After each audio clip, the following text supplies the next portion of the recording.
Jim Crockett Promotions presents Ric Flair's Last Match, July 31st at the Nashville Municipal Auditorium. The weekend of StarCast 5, presented by CarShield, bringing wrestling companies together for one of the most unique cards ever assembled. Main evented by Ric Flair's Last Match. On sale right now at RicFlairsLastMatch.com. And you can catch the show live streaming on pay-per-view and Fight TV for only $34.99. Ric Flair's Last Match. Walk in that aisle one more time for the last time.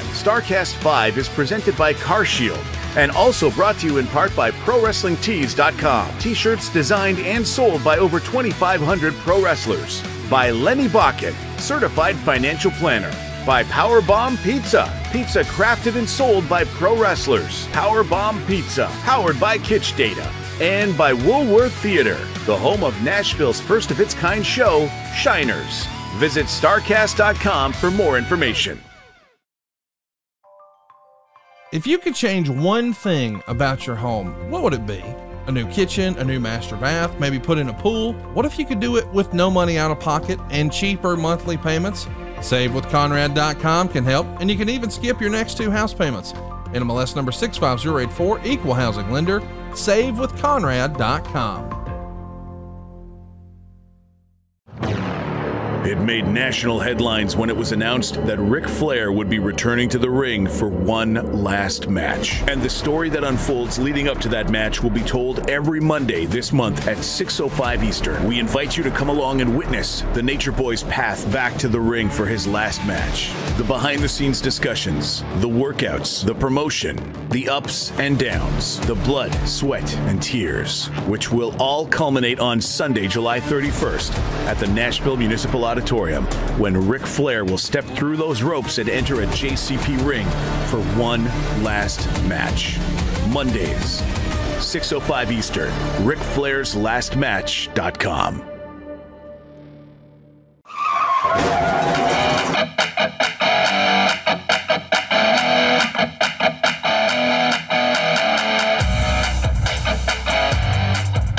Hey, it's Conrad Thompson, and you're listening to Foley is Pod. And of course, we couldn't do it without the Hall of Famer, the hardcore legend himself, Mr. Mick Foley. Mick, how are you, man? I'm doing great, Con. I think whether or not I'm doing great depends on your honest analysis.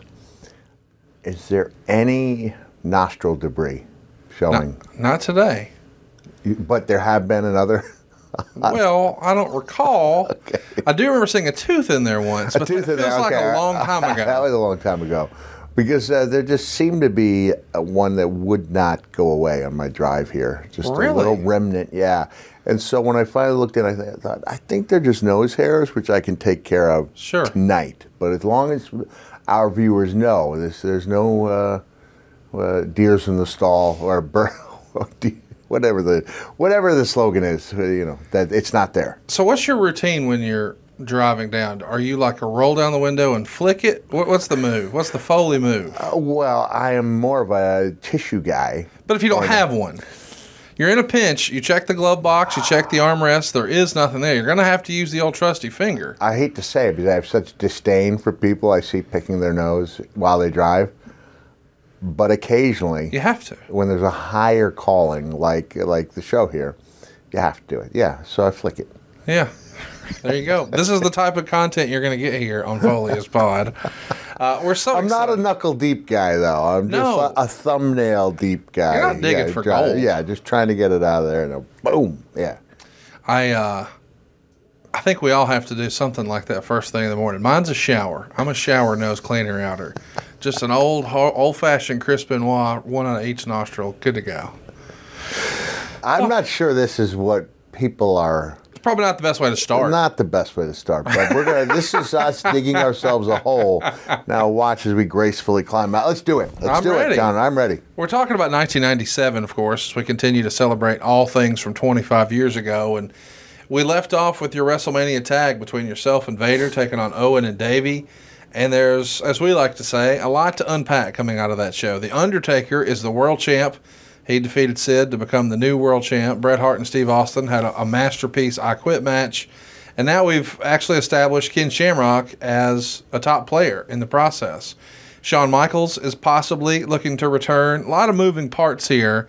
And it feels almost like a company fresh off of Bret Hart's meltdown on USA, that felt like the beginning of the Attitude Era. That was right around the same time that the set changed. We got the Titantron. It's called Raw is War now. Did you feel the winds of change here, or was it business as usual for you? Man, remember, we're coming off a WrestleMania that does not fare well at the box office. Buy rates were not much higher than a normal pay-per-view would be. So I don't think I felt those winds of change until a time in '98 when Vince had a talk with all the talent. He said, in a way, that he didn't say the times had passed him by. He said he had to adapt to changing times. That the era of he didn't say the occupation, right? The occupational wrestler, which would be, a Mountie or a Repo Man. There was no shortage of IRS. That those days were over, and that if we were going to be competitive or maybe beat WCW, we had to start bringing more of ourselves out into the characters. That was what I thought was the precursor of the Attitude Era.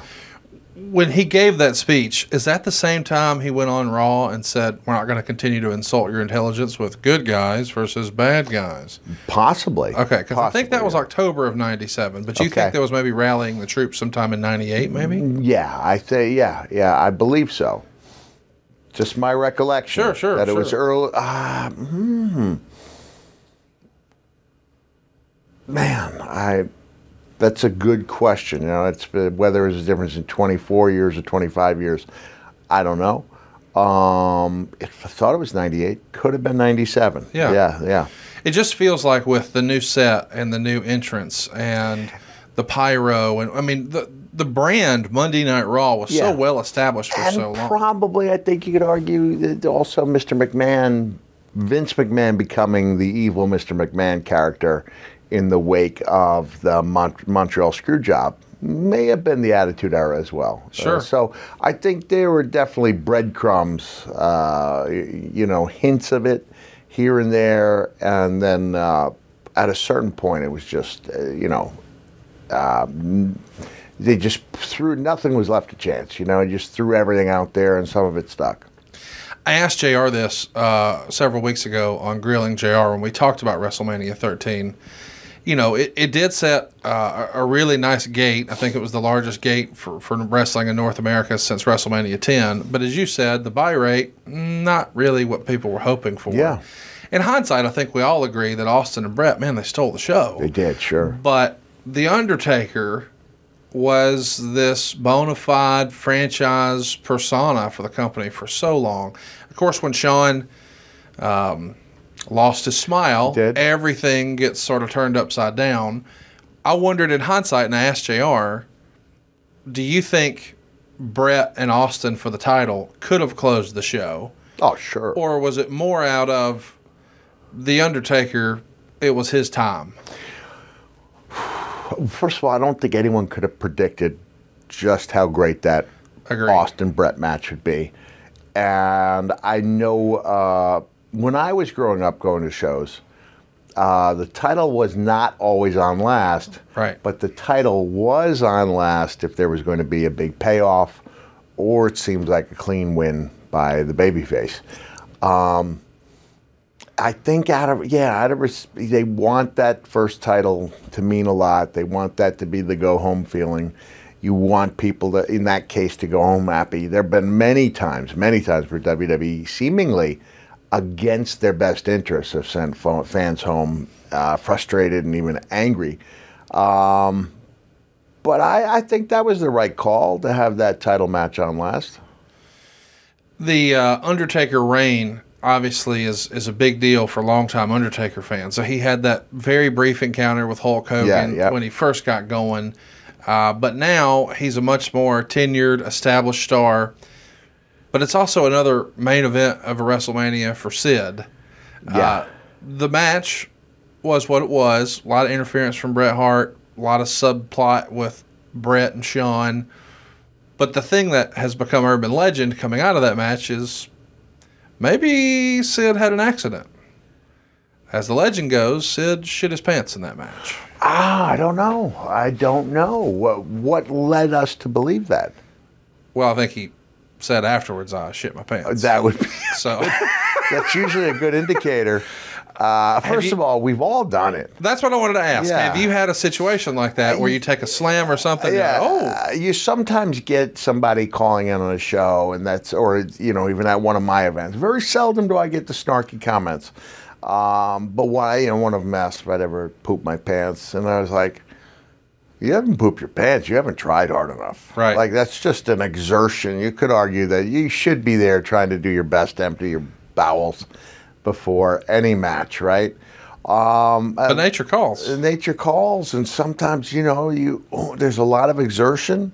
Yes. A guy who's been backdropped on the floor, there's no shame. No shame in that, yeah. So if Sid did indeed, because that's not like a hollow refrain. That's not something you do just to impress the boys. Right? Oh, no. You don't come back and say, I remember pooping my pants against Junkyard Dog in a pay-per-view. Wow. And he thought when I said, I don't know if I used the word poop in the heat of battle. Right. I'm maybe Probably to not. Convey, but he thought I meant that I farted. And I corrected him. No, I didn't fart. It was, it was a shart, right? Yeah, there you go. It happens. This is going down a bad. This is. Well, fresh off of the Undertaker's win, it's natural to think, where does he go next? Yeah. And since Brett was attacking Sid with a chair, it feels like, okay, maybe they're going to do something. When did you know I'm going to be Taker's first opponent? Oh, probably within a couple days of that Mania match. It was probably a Vince Russo call, like literally a phone call, telling me. I couldn't figure out why. We talked last week about the build-up to Mania. It wasn't like I was on a roll, right? Yeah, you're kind of lost in the shuffle almost. Yeah, I didn't win matches leading up to WrestleMania. Then we had a double count out at Mania, so it's not as if I was being built to be, an unstoppable guy, unbeatable guy. I was in the mix, and I had good history with Taker, so I believe that was why I was given. I think, at the risk of patting myself on the back, I was a dependable guy to go to for good matches on pay-per-views, especially with the Undertaker. Yeah, I mean, they knew you had history there, and you're immediately established as being the number one contender the very next night on Raw, which is, as you said, kind of interesting because you're in a seemingly random tag team match, and here you are. I may go back to being Mr. In Your House, a guy that did have the reputation for coming through big when it didn't matter too much. And maybe this is an In Your House match, refresher course for all the people listening. Who may not know what that is. That was clearly the B variety WWE shows. I mean, it was 2 hours instead of 3 hours. It was $19.99 instead of $29.99. And it was marked by this really odd phenomenon where the main event would end on pay-per-view. Yeah. And then advertised dark matches would come out. So I think we already talked about it, but it's worth discussing again. The biggest In Your House, well, I'd had two really big ones. The one was Shawn Michaels. Mind Games was September 96, and then Buried Alive was October 96. Both of them are In Your Houses. And we back-to-back main events for you. Back-to-back main events. So I was on a roll fall of 96. And we end up burying the Undertaker alive with the help of Triple H and Bradshaw and Terry Gordy. Was there someone else out there? Goldust. Goldust was out there too. Thank you, Goldust. And then after we think we buried this human being alive, a bolt of lightning comes down from the scoreboard at Market Square Arena, Indianapolis. Undertaker's hand comes up. It comes up. Jim Ross gives out another legendary, battle cry. He's alive. The Undertaker's alive. His hand goes back down, Boom, and now the new Rockers music starts, and they take on the Bushwhackers. No attempt to rescue, let alone resuscitate, the buried Undertaker. It just, man, here you go. So it was pretty bizarre, but that's the way things were done at the time. Once you've killed a guy, the only option is Al Snow. That's the only option. So it's reported in the Observer that you were actually not the original plan. The original plan for Undertaker's first opponent right out of WrestleMania as the new champ is Vader. But apparently injuries held him back from the spot, or maybe perhaps the office got cold feet after the way everything went down with Shawn Michaels.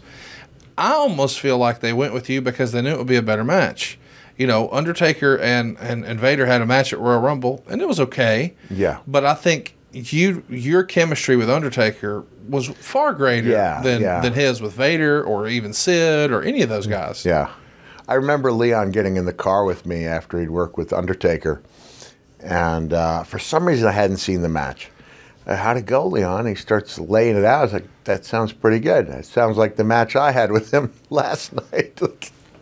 Come up with your own stuff. And he was capable of coming up with amazing stuff. But I think he was, at that point, just borrowing stuff that he'd seen work. And Undertaker and I did have chemistry that I'll argue was better than the chemistry he had with Leon. So I don't know what the case was. You know, Leon did go down in chasing Owen Hart after an Owen Hart rib. Yeah. Instead of just taking the rib, he tried to chase Owen, which was a bad move. Chase him through the slammies, and Owen, in running away, tipped a chair over, and Leon went down, and that, I believe, was the injury. So it's maybe a combination of both. It's crazy to think that he might have had another main event match had the chair. Yeah. That's the ultimate rib. You were even shocked at this and kind of questioned Vince. You wrote in your book, you weren't sure, do people want to see this again? Yeah. Because did you feel like at that point, well, I've done all I can do with Taker? And we know at this point we're still more than a year away from King of the Ring 98. Right. But you had this crazy series of matches. I'm trying to think. We did the King of the Ring, June 96. And you beat him clean. People couldn't believe it. Beat him clean. People couldn't believe it. August 96, we had another pay-per-view match. Boiler Room, where I ended up winning that one, too. October. You killed him. You literally killed him. Killed him. Yeah, killed him, buried alive, where there was no attempt at resuscitating the Taker. And then we did another match in November, and I thought, okay, it's run its course. That's it, yeah. It's run its course. 4 at that time. And we had a few left in us.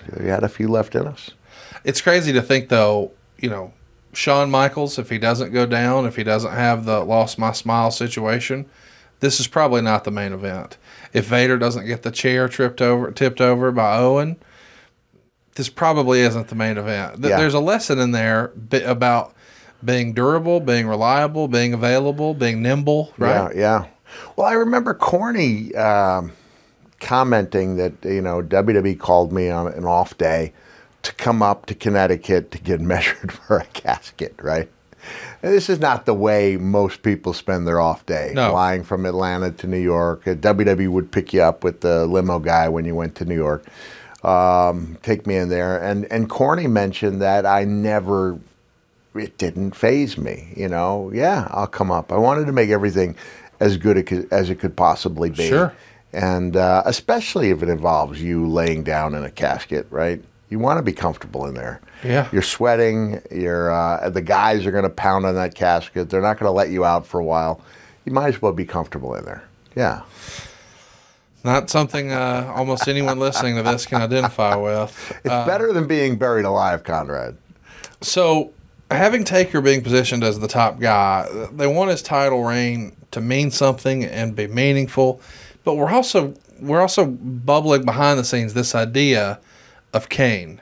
Yeah. And we're going to start to hear and see more of that sprinkled into this story. I wonder, in hindsight, do you think you got this match because it was great chemistry between you and Taker, Or was it more because you had been positioned with Paul Bearer and that was the way to keep that thing going? Yeah. That's a good question. Yeah, because I still had Paul. And then once the Undertaker feud is over, it's like the rationale for having Paul Bearer with another superstar, especially, somebody who's got history with Undertaker, it doesn't seem to have the same payoff. There's not as much meat on that bone if it's, Mankind against anyone else. Right. And that's why it was so valuable for Paul Bearer and for Undertaker when Kane came into the mix. That was great stuff. We talk about it to this day. So on Raw, Paul Bearer is going to act like he wants to get back with the Undertaker now that he's champion, and you're on the Titantron yelling that Uncle Paul should take you back. Had we been estranged? Well, if you recall at WrestleMania, going into the thing, it was definitely you, Vader, and Paul, which is kind of a random duo. Yeah. But it does make sense that Paul Bearer wants to be standing across the ring from the Undertaker. Yeah. On the outside, of course. Oh, sure. Yeah. There is a tease where Taker's going to hand Bearer the belt because he owes him from the past, and Bear's smirking at the camera to make it seem like it's a ploy before Taker punches him. And you come out from underneath the ring and throw a fireball at Taker. Oh, yeah. Sid makes the save, but man, Mick, now you're hiding under the ring again. This is like their favorite rib to pull on you. Yeah. But you get to do your best Memphis impression and throw a fireball. Or as Cornette says, you don't throw a fireball, you present a fireball. You present the fireball, right? Yeah. If you try to throw it, no good comes out. You present it. It's almost like if you're a magician, the fireball is your dove, right? Yeah. You want to boom. Release it. And I give Lawler's, King of Lawler and Eddie Gilbert. And Eddie grew up, just idolizing Lawler and loving what he saw at Memphis Wrestling. That's one of the benefits. You have Lawler in a position where he's got to call this as if it's something incredible, although he has personally thrown dozens of them, I would say. At least, yes. Dozens. And it's pretty harrowing, The 3 times I think I used it, you'll see at the end of this match, right? At the end of this match, I could not get the thing lit. My hands were just shaking, And the same thing happened to me when I tried to light that 2x4 up on top of I tried to light the 2x4 with Triple H, Hell in a Cell in Hartford, February 2000. Tried to light that up, and same thing, hands are shaking. It wasn't like I was nervous April 2017 until I had that lighter in my hand. And then I was like, I could not get that thing going, but we should probably address that as we proceed, right? Sure. That day, though, we're on Raw, right? Are you going through it with Lawler backstage? He brings the fire paper, or someone has the flash paper there. I think Lawler gives me the crash course. Sorry for jumping ahead, because the fireball that I threw on Raw was a good one. And it was a way, like Undertaker had he'd been killed and carried off, so he had shown weakness before. But this was still unusual to see the Undertaker in need of help. But it almost becomes like, hey, what else can we do to him? Like we did the boiler room thing. Paul Bearer turned, hit him over the head with the urn. Now we've buried him alive. Now he's come down from the heavens with this whole new look. It does feel like you have to find a way to innovate some new violence, right? Yeah, with all due respect to Tommy Dreamer. Yes. Yeah. One of the great nicknames is when Edge deemed him the innovator of silence.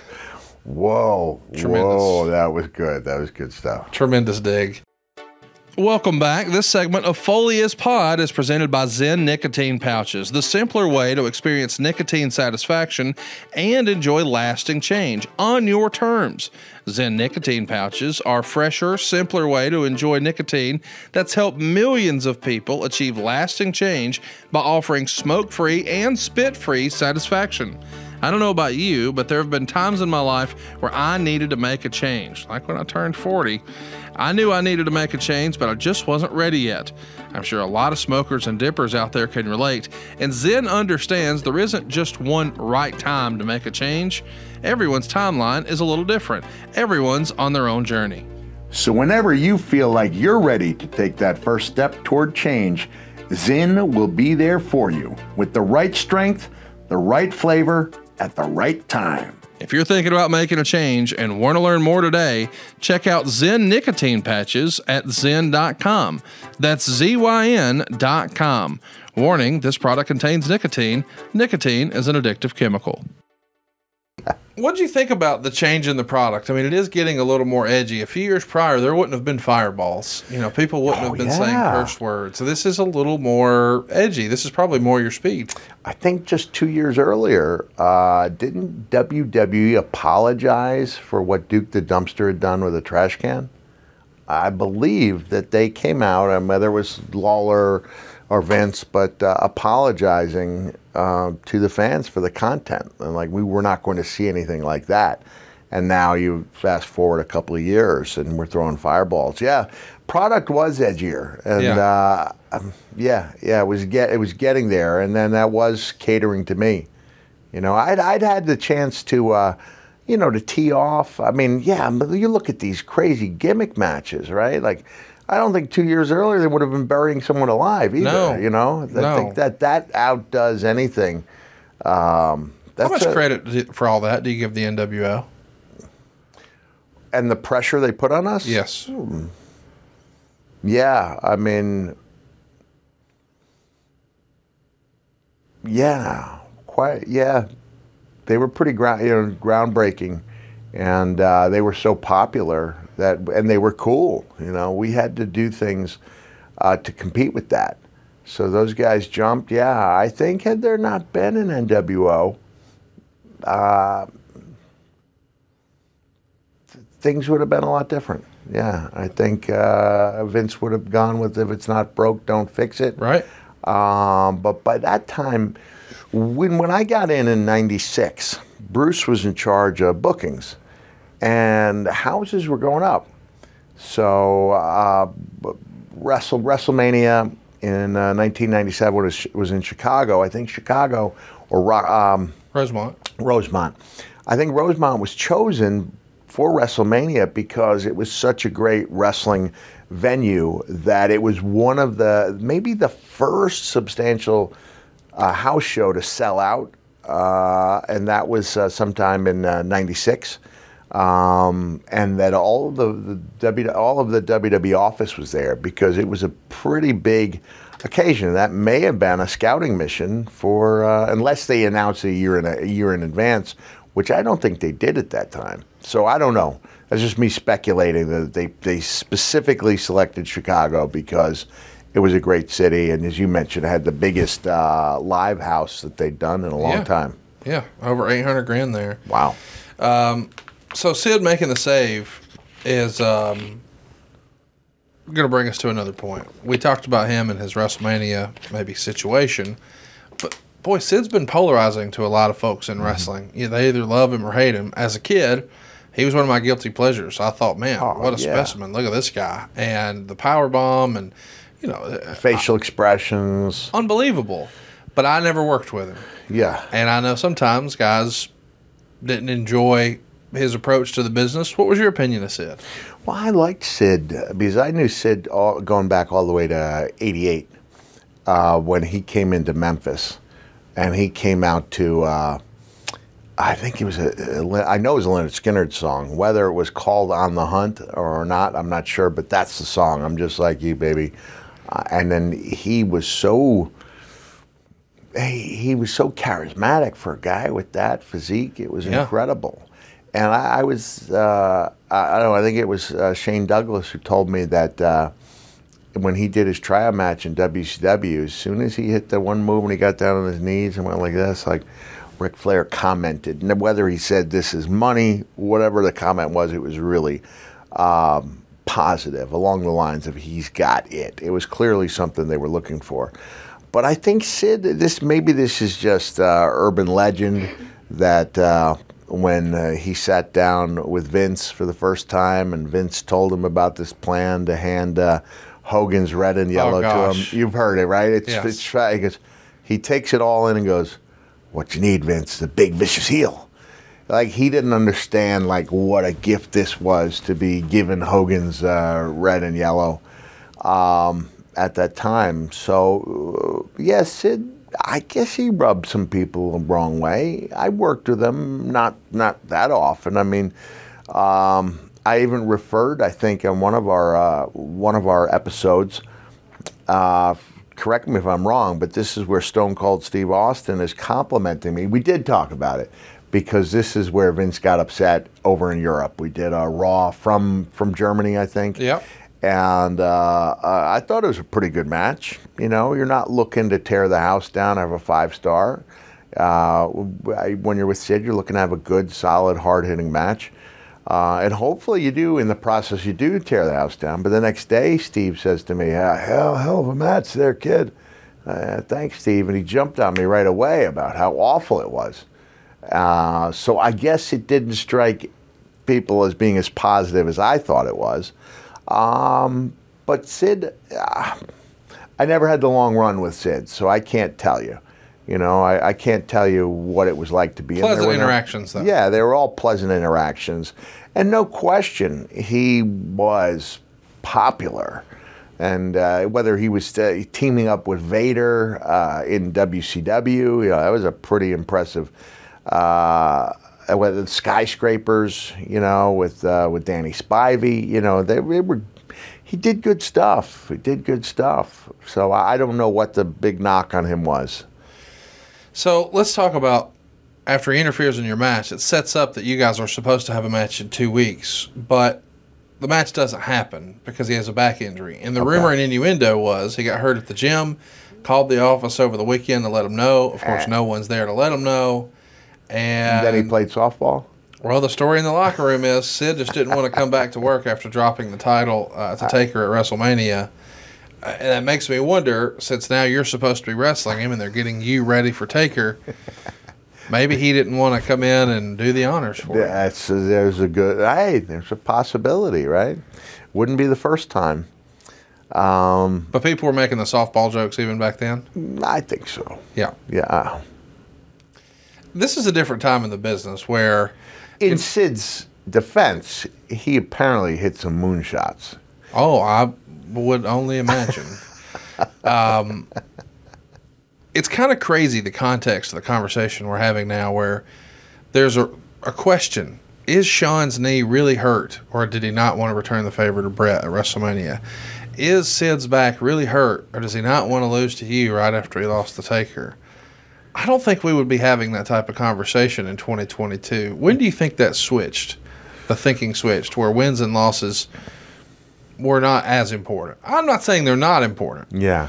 But it does feel like there's a paradigm shift where guys are suspected of faking injuries just to not lose, and that isn't a conversation we hear about often these days. No, you really don't. I think it had a lot to do with the Monday Night Wars, because before the Monday Night Wars, you didn't get competitive matches all that often. You know, I grew up in the era with the enhanced matches on WWF. I loved it. Yeah, and it was like, you know, here's another mismatch, and then an announcement would come on just over the match talking about the upcoming matches in your area, and that's what we accepted that wrestling on TV was. So under that, you know, that premise, you did not want to be on the losing end of any of those matches.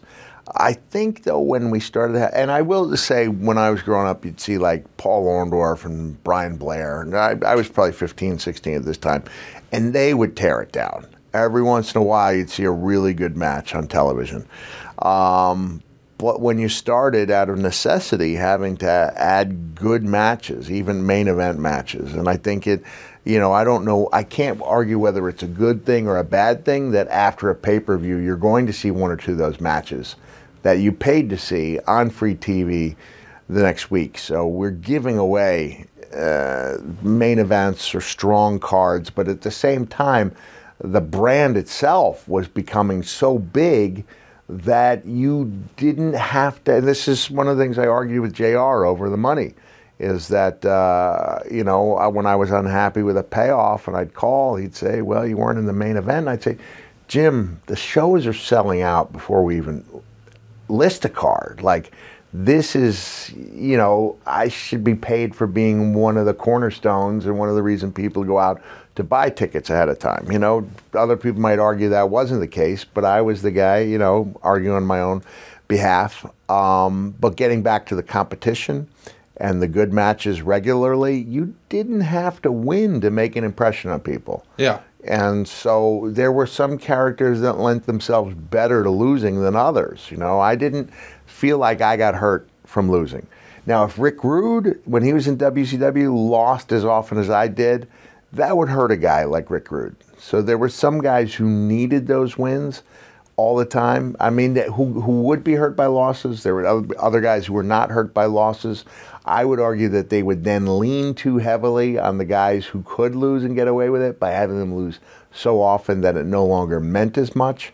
But then, again, the short answer would be during the Attitude Era when the quality of the matches was more important than who won. So let's go back a little bit. Your comment about Rick Rude. You felt like it would hurt a guy like Rude because he was this over-the-top, arrogant, cocky heel, and that was his persona. That was his character. Yeah. And yours was more deranged. Because on some level, we've often joked about, do you think Abdul the Butcher really wanted to win the world title? No, he wants to kill everyone. Yeah, he wanted to inflict. Now, Abdullah, he left at the time making $1,000 a night in WCW was big money as far as like the true independent contractors go. You know, I was listed as an independent contractor, but I went wherever they told me to go, wrestled whoever they told me to wrestle, you know, had to change my attire once in a while at the request of the higher-ups. But Abdullah came and he wrestled for WCW. He still was going over to Japan. He may have been doing some indie shots. But once they offer you $1,000 a night at that time and your expenses are paid for, or at least your car is, Abdullah made this comment one time. Somebody asked about the good old days. He said, "These are the good old days, champ." Talking about the $1,000 guaranteed a night. But yet he walked out because he was asked to lose to Goldust at a house show at the Omni. You know, Dustin Rhodes, you mean? Yeah, who did I say? Dusty? Goldust. Goldust, yes. So he was Dustin Rhodes, the natural back then. That was... I worked Japan for 15 months, and there was some concern about the frequency that I lost, you know, at independent shows, even in ECW.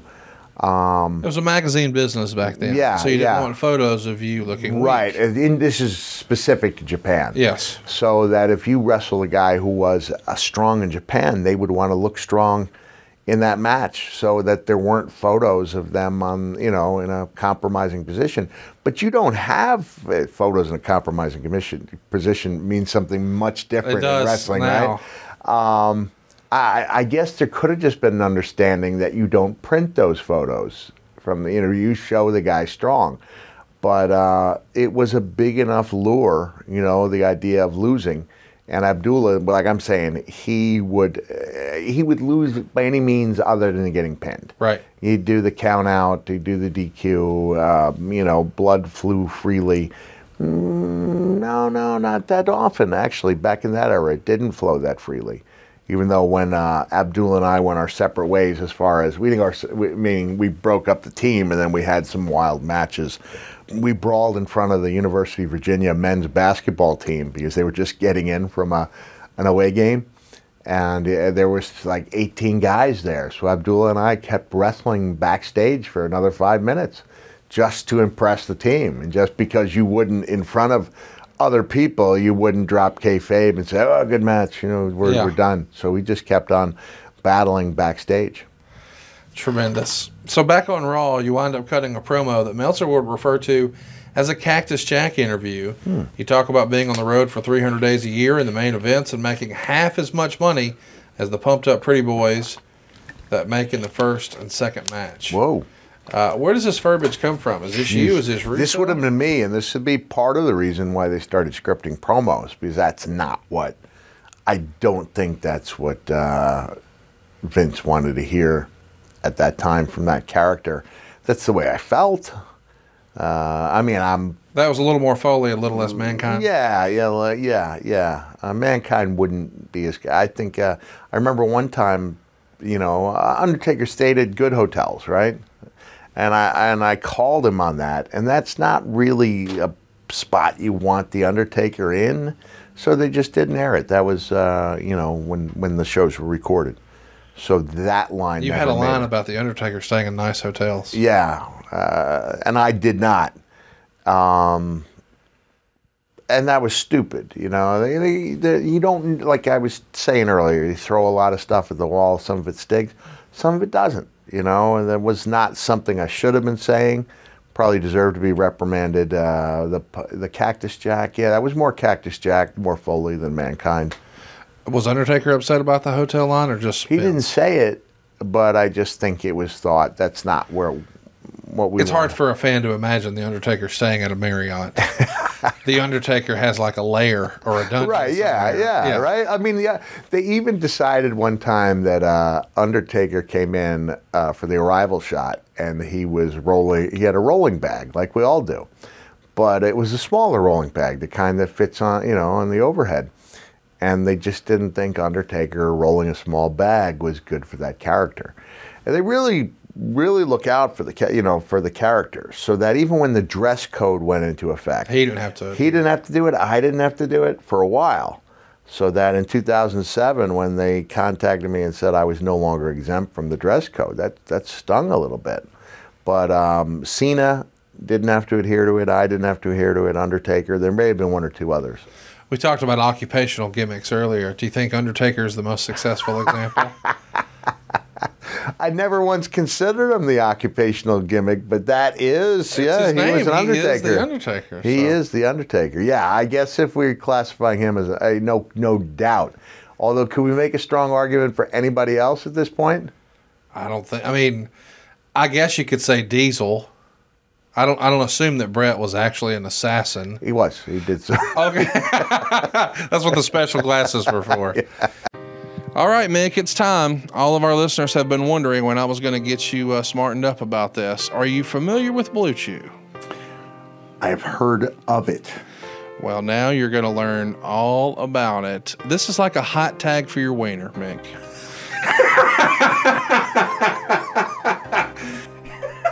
Okay. Are they going to use that in their... Yeah. Here's the deal, boys and girls. You know all about Blue Chew. Even Mick does. And Mick is a podcast rookie here, right? But You know this episode's sponsored by Blue Chew. You knew that as soon as you clicked play and you saw my name. Blue Chew is a unique online service that delivers the same active ingredients as Viagra and Cialis, but it's chewable tablets, and Mick, you'll love this, at a fraction of the cost. Fraction of the cost, really? Now, I like that. Now, here's the real reason on that, Mick. They are basically offering like almost the generic version. So it's the same stuff if you use Viagra and Cialis, but now it's in chewable form, which means you can take it on an empty stomach. You can take it day or night. You can be ready whenever an opportunity arises, or maybe it's time for that elusive run-in.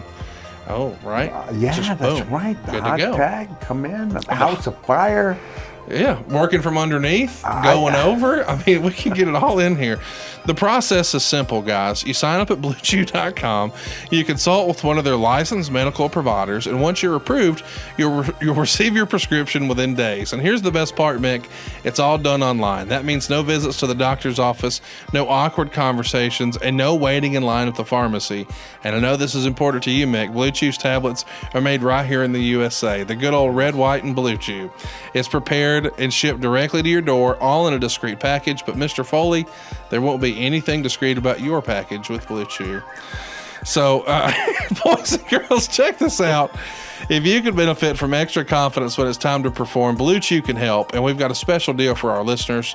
Try Blue Chew for free. Can you beat that price, You Mick? can't beat it, but you got to have the disclaimer about side effects, right?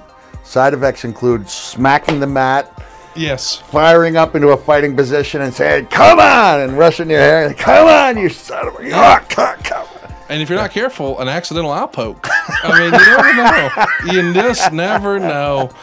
Come on, boys and girls. Try this out for free. You can't beat free. All you got to do is use our promo code FOLEY at checkout. Now, you will have to pay $5 shipping, but why would you not do that? Come on now. Why would you not do it? is BlueChew.com. The promo code is Foley. You receive your first month for free. Just visit BlueChew.com for more details and important safety information. And we thank Blue Chew for sponsoring today's podcast. And apparently, Mrs. Foley's baby boy, I don't know, but you're going home with some today, and I'm going to need to report back. I am a scientist. Okay. I can almost assure you that you are going to become my wife's least favorite person. Really? By virtue of giving me. You're going to be pestering her all the time? Possibly. Hey, here's what's good about you in particular. You had 3 bites at the apple at the Royal Rumble. Yeah. I mean, I think if I'm thinking what you're thinking and you're thinking what I'm thinking. I think I am thinking what I think you think I'm thinking. We start with Cactus Jack. Maybe we transition to Mankind. We finish with Dude Love, or vice versa. Just switch it up. Just use promo code Foley at BlueChew.com.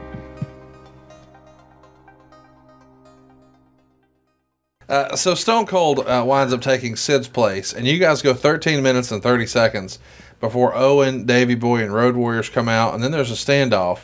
Vader's going to come down, but he winds up attacking you, and Paul Bearer is trying to make peace. Where was this going? Oh, man. I mean, there's chaos here. Is that where Steve and I had the really good match on Raw? We had a really good match. It was supposed to be Sid originally. It was, okay. And Steve and I, we really bonded. And, the idea of knocking Mark Merrow, who's one of the great former wrestlers of all time, because Mark goes around to these schools and he gives these amazing talks, and he put a lot of himself into it. He extended himself financially in order to get himself on. He believed in himself. And so he's doing all these. He's one of the most valuable ex-wrestlers we've ever had. But this is bless his heart. This is my welcome segue. To the South. Yeah. But Mark had come in a month or 2 after Steve. He'd come in just a couple of weeks after me, and he'd come in with a guaranteed contract that neither one of us had, neither me or Steve. And it was a driving force. It really was a driving force. So that it ate at me. And Steve and I bonded over this. And so when we had a chance to face each other, even though we were both heels, it was like, we're going to turn it on. And I remember thinking that we should get the sign from the referee that it's time to go. And it kept on going and going. We did not know that behind the scenes, WCW had cut to a commercial break. And since our match was going well and the chemistry was real good, they just kept us wrestling. Wow. For an additional 5 minutes or so. And I remember it just being a really good give and take match. Really good heel match. I didn't remember all the pomp and circumstance surrounding it or at the end of it. So you say that, tell me again what happened. So Owen, Davey, and the Road Warriors come out, and there's a standoff, and then Vader comes out and winds up attacking you. Paul Bearer's there trying to make peace, but of course, right after this, Vader goes on the now infamous Middle East tour. Oh, yeah. And boy, things get a little sideways with him on Kuwaiti TV. Yeah. What do you remember hearing about that? We know what happened. Yeah, I was on the tour. So they have Undertaker and Leon being interviewed on Kuwaiti TV, which I think is a national interview. Keep in mind, this is only 5 years after Desert Storm, the Gulf War. Yeah. So Kuwait is still very grateful to the United States for what we did for them.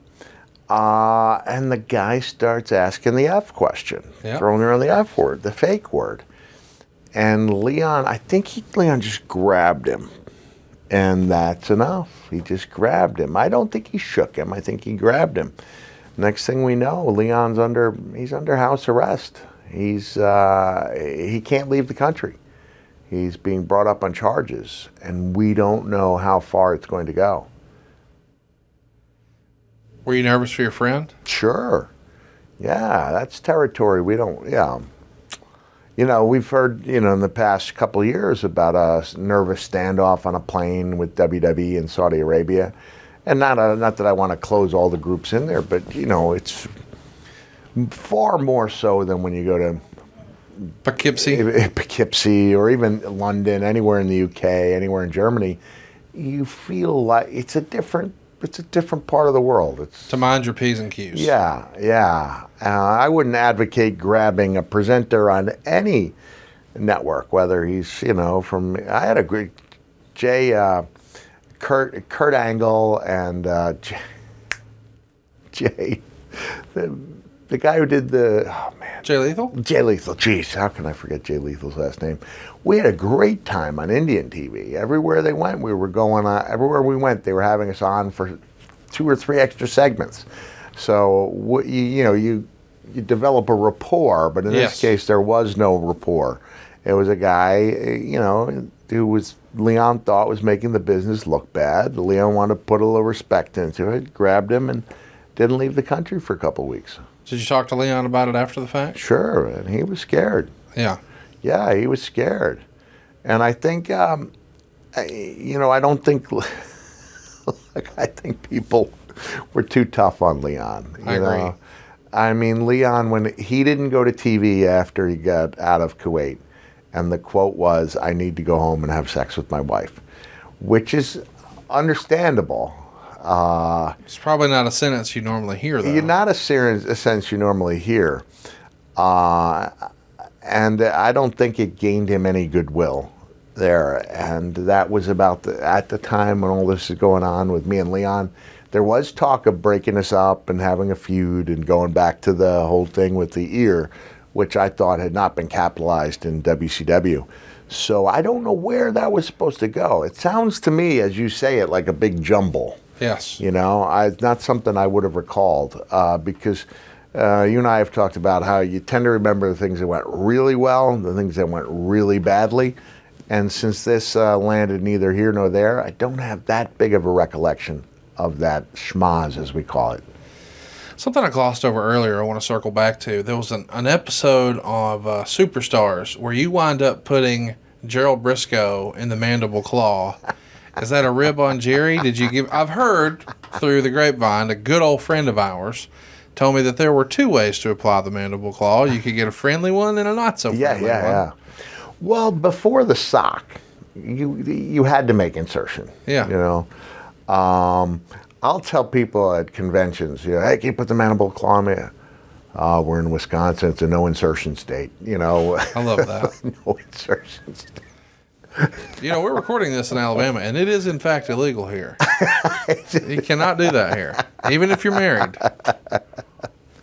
There are still positions that are illegal in some states. Including this one. Including this one. Yes. For husband and wife. Yes. Illegal. Yes. And we're not even talking like the dirty stuff. We're talking about just... pretty elementary stuff. Pretty elementary stuff. That unless it's the missionary position, illegal. Yes. Yeah, crazy. Crazy that hasn't been changed over the years, right? No doubt. It's the Jerry Briscoe mandible claw. Would have been real. It had to be real. Yeah, it's on TV. This isn't a house show. It's got to be. But this is before he's a real character, right? Yeah. This is before he's a stooge. And when he went on to be a stooge, brother, was he entertaining? Oh my gosh, him and Pat were just Pat were amazing. Like, I think we should just do a whole episode on when Jerry Briscoe went to New York City with Pat, or when he went from wearing the chaps and the cowboy hat and the vest, you know, when they were at a West Texas barbecue, and then he was on a quest to get a New York City hot dog, and I think that's when they ran into Samuel L. Jackson. So, yeah, Jerry was so much fun to work with, both he and Pat. I don't know why. Jerry was just somebody who was there to break up the fight, and he ends up getting the mandible claw. Yep. I'm good with that. Yeah, there's a photo of it, and have a nice day. So around the same time, there's a tag match with you and Vader against the Headbangers. It's going to air, and it continues this discussion between you two when you get the kabuki-style mist blown in your eyes, but you put the claw on Vader. Is there too much focus on getting you built up for Vader here as opposed to Undertaker? I'm thinking at the time, I need a couple wins. Yeah. I need some wind in my sails. Yes. So that was an interesting day because I was still living in Atlanta at the time. We had not made the move to to the Florida Gulf Coast yet, which is where I spent most of my full time with WWE. And for one time, I overslept. I didn't come in the night before because the night before was Easter. I missed my flight, and this is where I'm on the phone, and they said, we may have a spot for you on such and such a flight. I looked at my Rand McNally Atlas. There's no GPS at that time. I think it's 500-600 miles. Maybe we could do some checking there. To Cincinnati. Cincinnati's where the taping was. Man, I got in that car. Off I went. So I told the office I was going to be a little late. There was no fine, you know, which was a good thing. And I made it just maybe an hour or so before we went live. And I do remember thinking, like, shouldn't I be getting wins? Yeah, yes. This turned out to be, yeah, that's right. Especially for a show called Revenge of the Taker. It feels as if he's I need some heat. Revenge for what? Yeah, revenge for what? Now, when did I throw the fireball? Well, that would have been a little closer to WrestleMania. Okay. We're a few weeks removed from that. But still, that to me, it feels like that should be maybe page one of the story. Yeah. Now you're continuing to do this and that. And, you know, Conrad, it's going back to what I said a moment ago, I felt like I needed some wins. I couldn't figure out how this, it wasn't a matter of helping me, it's a matter of building me up so I'm a threat. No disrespect to the Headbangers, but you shouldn't have been in a tag match with the Headbangers. Right, yeah. You're getting ready for Undertaker. And if we were, then it's their time for someone to have to talk and say, you got to make these guys, you know. They have to put you over strong. Yeah. So, back on the Middle East tour, where Vader gets in trouble, you put over Tiger Ali Singh.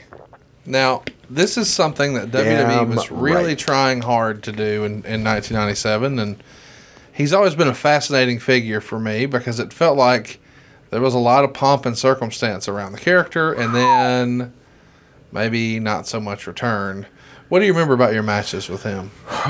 Well, Tiger Ali Singh was the son of Tiger Jeet Singh. Yep. It was a legend in Japan, who I teamed up with when I was in IWA Japan for a few months.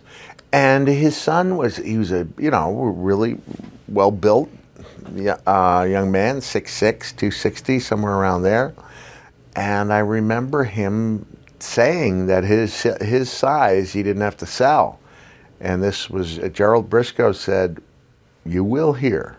Because being 6'6", 260 or 270 barely gets you a ticket in the door, right? I mean, there'd be a lot of no selling if everybody felt that way. There's a time and a place, but, you know, you gotta sell when, you know, in that company. It's another whole subject. Who do you sell for, you know? How strong, how often do you go down, you know, working as a big man, but no selling is not an option. But he came in, he did like the 26-minute segment.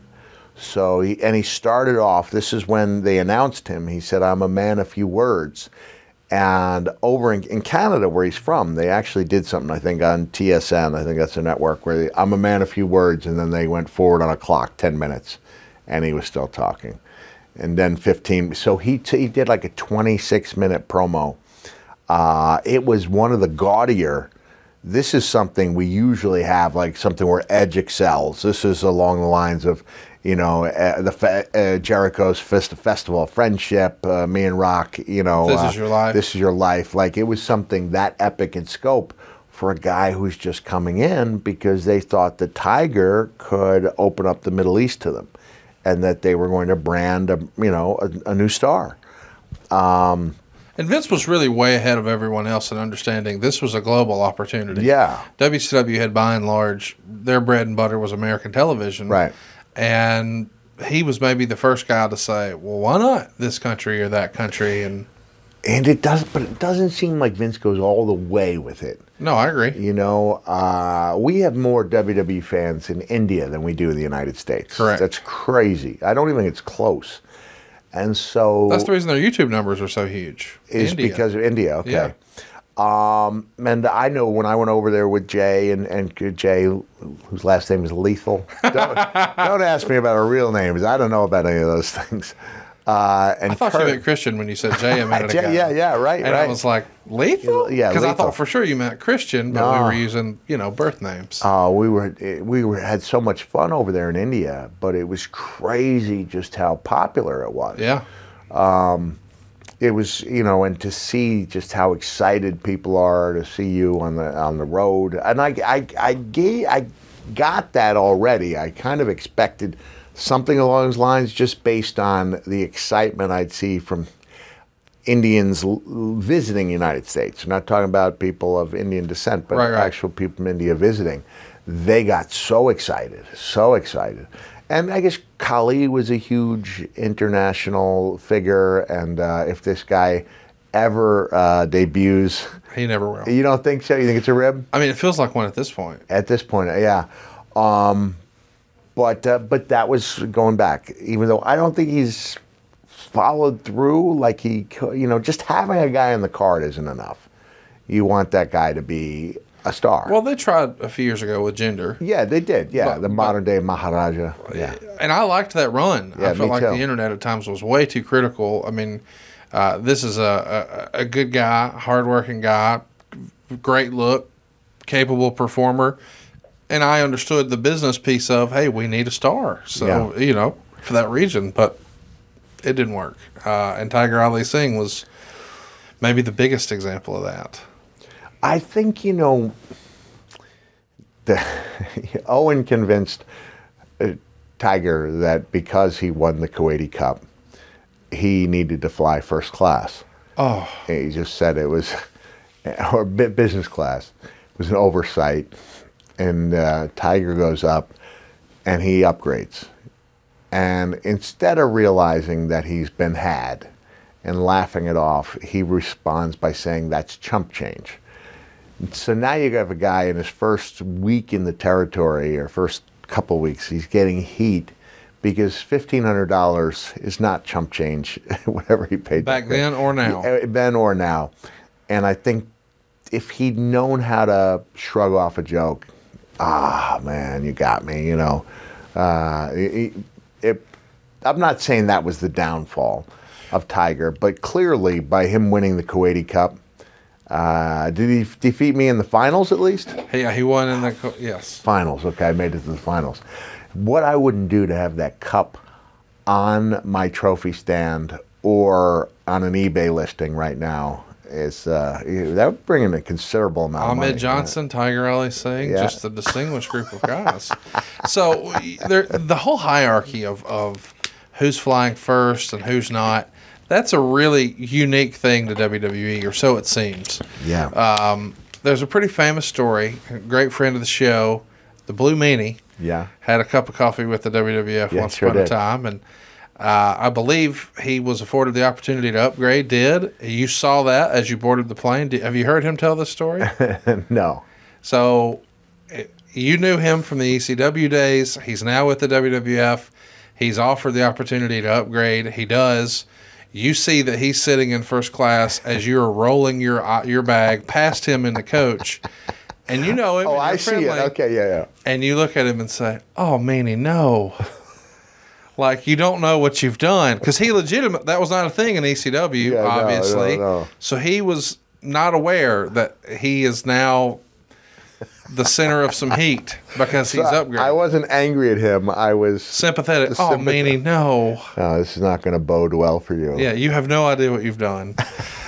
Speaking of ECW, they hold Barely Legal, their very first pay-per-view while you're in the Middle East. Obviously, ECW is something that was very integral to your success with WWE, and you had a great time there, and I'm sure we'll talk about it sometime, but it's not like you got to see the pay-per-view over there.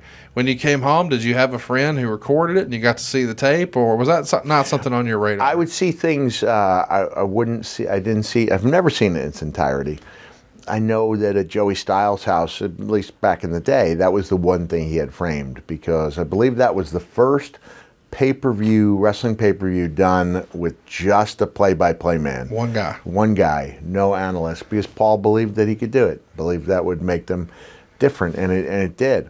So I did not see it. I mean, I was always looking to see, I think up until By 97, I was probably no longer reading The Observer. Right. Because I told you, it could be unsettling. You come home for 10 days, find out that a match you thought was better was pretty good. It wasn't rated that way. And then that could affect 1 out of those 3 days that you're home. Maybe it could affect 2 days. So I wasn't reading as much, but of course the boys were always talking, and ECW was on our radar. All right, boys and girls, you know what time it is. It's time for me to tell you about Chili Sleep, and I was just telling Mick about it, and here's the thing about this, Mick. Science tells us the best way to achieve and maintain consistent deep sleep is by lowering our core body temperature. And you've lived in the South. You got to have a ceiling fan in your bedroom. It's like required by law down here. Yes. Well, here's the reason. Temperature-controlled sleep is going to repair your muscles after a hard day's work. It's going to improve your cognitive function so you can always start your day feeling sharp and alert. And that's been my experience. I have a Chili Sleep. I've got the Uller system. I've had it for over a year now. It's changed my life. What I've got now is a customizable, climate-controlled sleep solution that improves my entire well-being.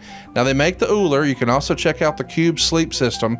Either way, we're talking hydro-powered mattress toppers, right? It's temperature controlled. It fits over your existing mattress to provide you your ideal sleep temperature. Let me explain, Mick.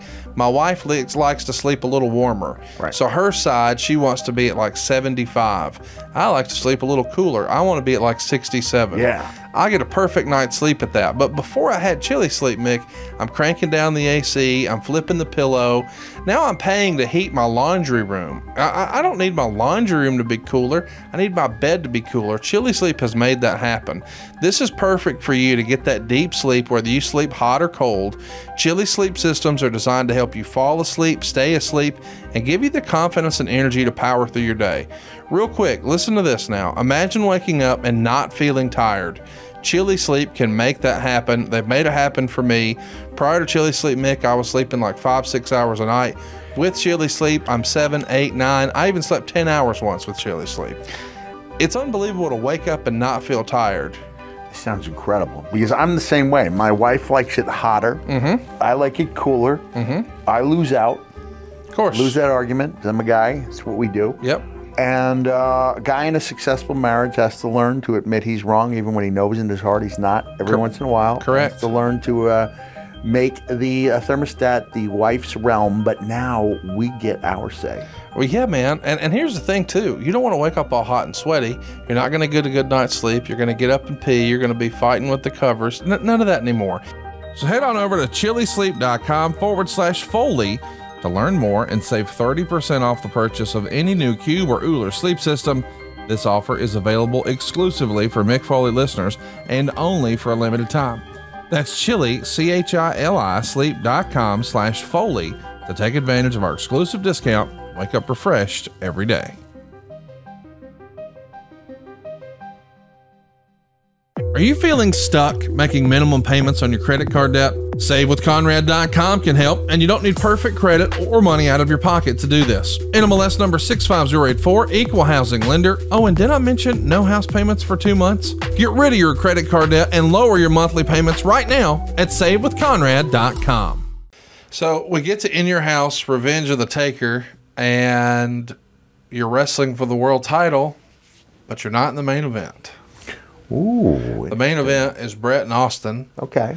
Whereas maybe they perhaps didn't get it right for WrestleMania with the match order.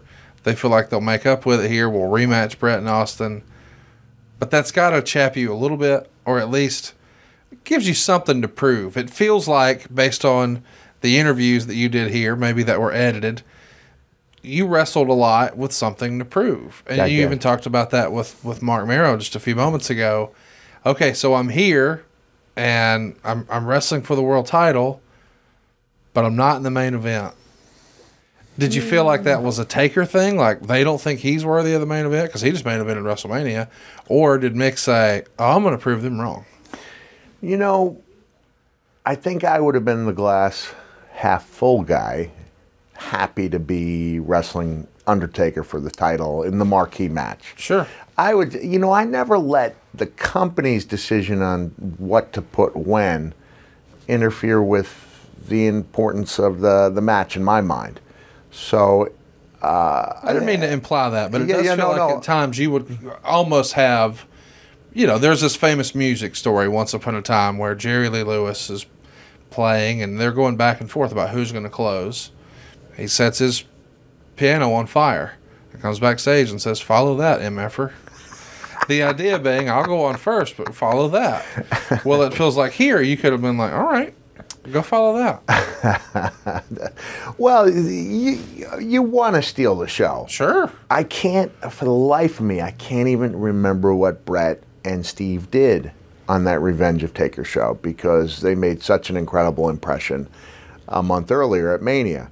So no, I'm not gonna bite into that, Conrad. I still tell people, you determine for yourself what the main event is. If you feel like you're the main event, go out there and prove it. Steal the show. Well, you did. And we did that. That's the reason I wanted to key it up this way, because Meltzer would write this. It's the fourth match on the card. Again, this is the In Your House era, so it's not going to be a 10-match show. So you're second from the top. So Austin and Brett are going to go on after, but you guys get plenty of time.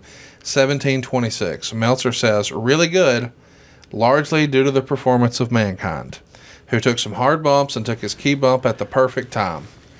So he goes on to break down the match, but the gist is he credits you for being the reason the match was as good as it was. And he really dug it. He gave it 3 3/4 stars.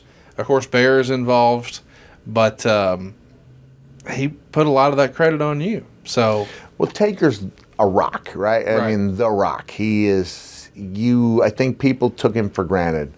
Dedication to the character and the fact that he was going to be a big part of the success of any of those matches. It goes back, I think, to the chemistry and that we complemented each other well. That we did have a bump that had never been done before and likely will never be done again, especially in WWE because it can't be done with the tables they've had since late '97 or early '98.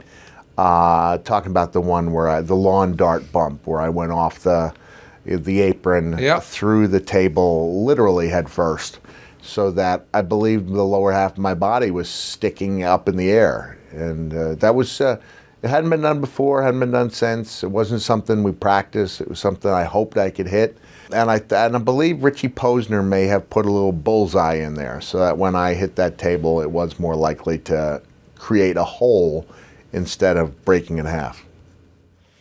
Meltzer would say here, Mankind, Undertaker took over, smashing Mankind's head into the steps. Mankind got the water pitcher from Vince McMahon's desk and broke it over Undertaker's head and followed with a hard chair shot. It was pretty clear they're going for hardway juice, but either Undertaker didn't end up getting cut, or if he did, it wasn't noticeable enough on television, although the announcers did say there was a cut. Mankind drops the elbow off the middle rope to the floor, and Undertaker's bandage came off his face, revealing an ugly scab from the fire angle. So you hit a couple of different pile drivers, and of course we all know about this crazy header bump through the Spanish announce table, but once you're back in the ring, this is where the whole lighter thing happens. No, well, we're talking about ugly scabs. Before we get here, there's a part of this match no one realized. It looked like something went wrong, and I was usually pretty good and ahead of my time at telling the director, Kevin Dunn, I believe is the director, and we weren't as heavily agented during this time, so that the agents would come to you and me and Taker would have had that match. We would have told the agent what we wanted to do, not vice versa, at that time. Now, the key bump here, one of the key bumps that I don't tell Kevin is that when I get my head caught in the ropes, the hangman, the same move that cost me this bad boy, and in retrospect probably should have been taken off the menu at that time, but I kept it on the menu, went to it, and now when I get free, my mask comes off. I have not told Kevin, so they proceed to shoot around my face thinking it's a mistake. And I was trying to think, what would he look like underneath? He's got to be disfigured, right? And so instead of going the makeup route, which looks so much better anyway, I went the piece of sandpaper route, and I probably had a good third of my face skin. The skin had been rubbed off, which is going to take weeks to heal correctly. And when we have a chance to see it, we don't see it. Or shoot around it. Because they're shooting around it because they think they're protecting my gimmick. So I think I went several minutes without the mask, and they never showed my face. So that was a key bump. That was something we brought to the table. And you wanted to leave the mask in the ropes, right? Yeah, like when I pulled out. I don't know if it fell into the ring or what, but that was the first time people had seen Mankind without the mask. Remember, it's going to be another few months before Dude Love makes his premiere. I estimated maybe 25% of our WWE audience was familiar with Cactus Jack. Yeah. But other than that, most of the audience would have been seeing me for the first time when when the mask came off after the Hangman, and it's just something I should have talked about, and maybe it's something I should have mentioned to them without going ahead and please, if you're at home, don't think you're going to be like me, and don't do that. Oh, no. It's, you can get there much better. Undertaker's looked a lot more effective than mine did. And his was made up. Am I allowed to say that? Yeah, his was. Well, the only reason I knew that is because they shot it. Yeah. So if they shoot it, it's makeup, and it looked incredible. Yeah. It looked really good. And mine was real, and we never saw a single sight of it. So, Rochester, New York, I believe this was, right? Rochester or Buffalo? Revenge of the Taker, I believe it was Rochester. So, you try to do the lighter deal. Yeah. Meltzer says, it appeared the idea was for Mankind to throw fire at Undertaker, who would pull Bearer in the way and he'd get burned. They set up the spot twice, but both times Mankind's lighter didn't work and they blew the spot. At this point, it was all impromptu as Undertaker made a comeback and got the lighter and the flash paper and wound up throwing the fire in Bear's face. He didn't present it. He did, but it was right in Paul's face. And even at least I felt redeemed a little bit. It took Taker about 20 seconds to get that thing on fire. And boom, off it went. If you had it to do over again, would you scratch that whole thing? Because without that lighter situation, that clearly creates chaos, and you don't want that pause in action that you didn't have the rest of the time. Right. It almost kind of takes you out of it. Mm-hmm. This was a pretty badass match without that. Yeah. I mean, Meltzer, even with that, gave it 3 3/4 stars, and I'm not saying that's the end-all be-all, but I can't imagine how it would be viewed if that wasn't there. Moving forward, we know you did it once on top of the cage, but were you and Taker both backstage afterwards like, never again? I was deeply apologetic, and just as you were talking, it's like, that's where Revenge of the Taker comes in. He's got to get that revenge against Paul. And throw that flame. To fulfill the wisdom of the title. So I think there was a definite concern that we had to pay that off somehow. Was Meltzer right? Were you trying to get quote-unquote hardway juice with a chair shot? Because they're calling it as if it's a cut, but there's not one that we can really see.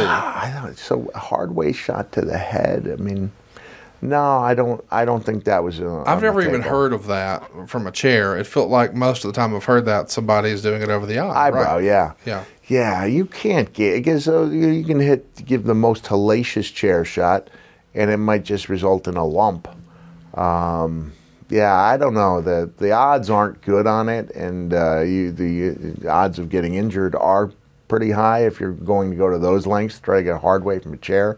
So I don't think that was in the cards. Let's talk about the header through the table. As a hardcore wrestling fan at the time, wrestling fans associate tables with Public Enemy and Sabu. Here you are on a pay-per-view doing a table spot. Some guys would say, hey, wait a minute, that's somebody else's thing. You took the spot in such a unique way. Yeah. Is that because you didn't want to do the table spot the way everybody else had done it? Well, I could dig up footage where I was doing tables. Oh, before those guys. Yeah, or at least before I saw them do it. Sabu, he took the independent world by storm, and the table was part of his payoff.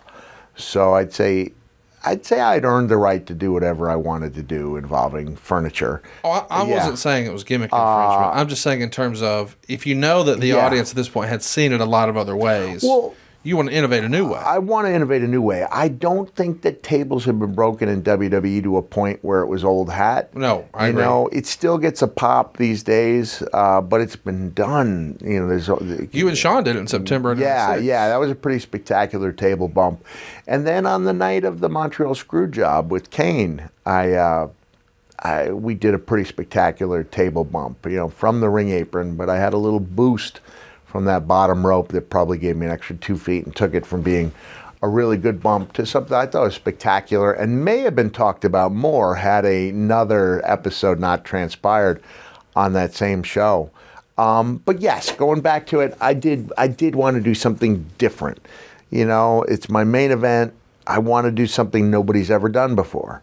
And so that was something I felt like I could pull off physically.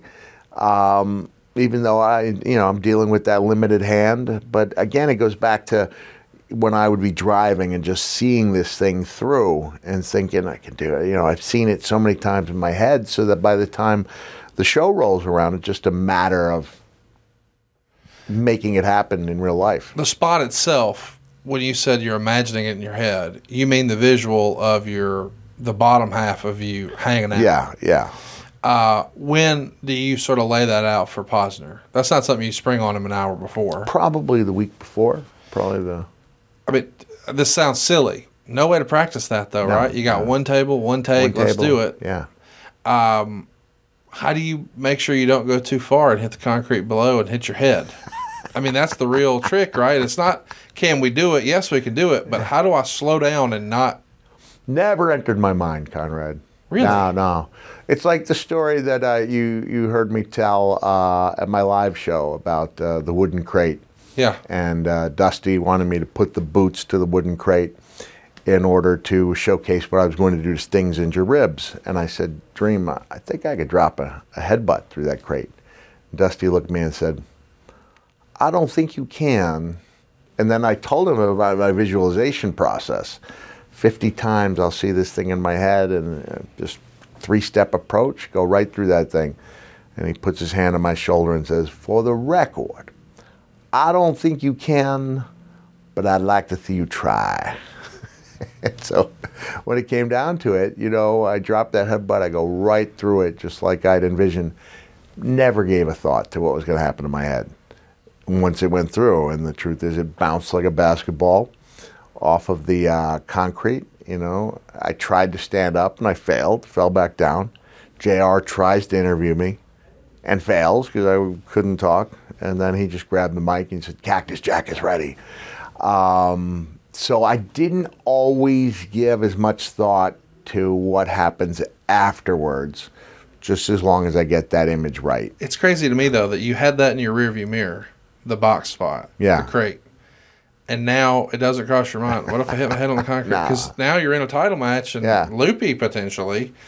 I believe the table's going to slow down my forward progress enough so that if I do hit it, it's not going to cause much injury. Not too many years ago, there was a big WrestleMania in Dallas, and we saw Shane McMahon jump off the top and go through a table, but we know there was some magic underneath that table. There was, but that was the only way they were going to let Shane do that. Correct. Yeah.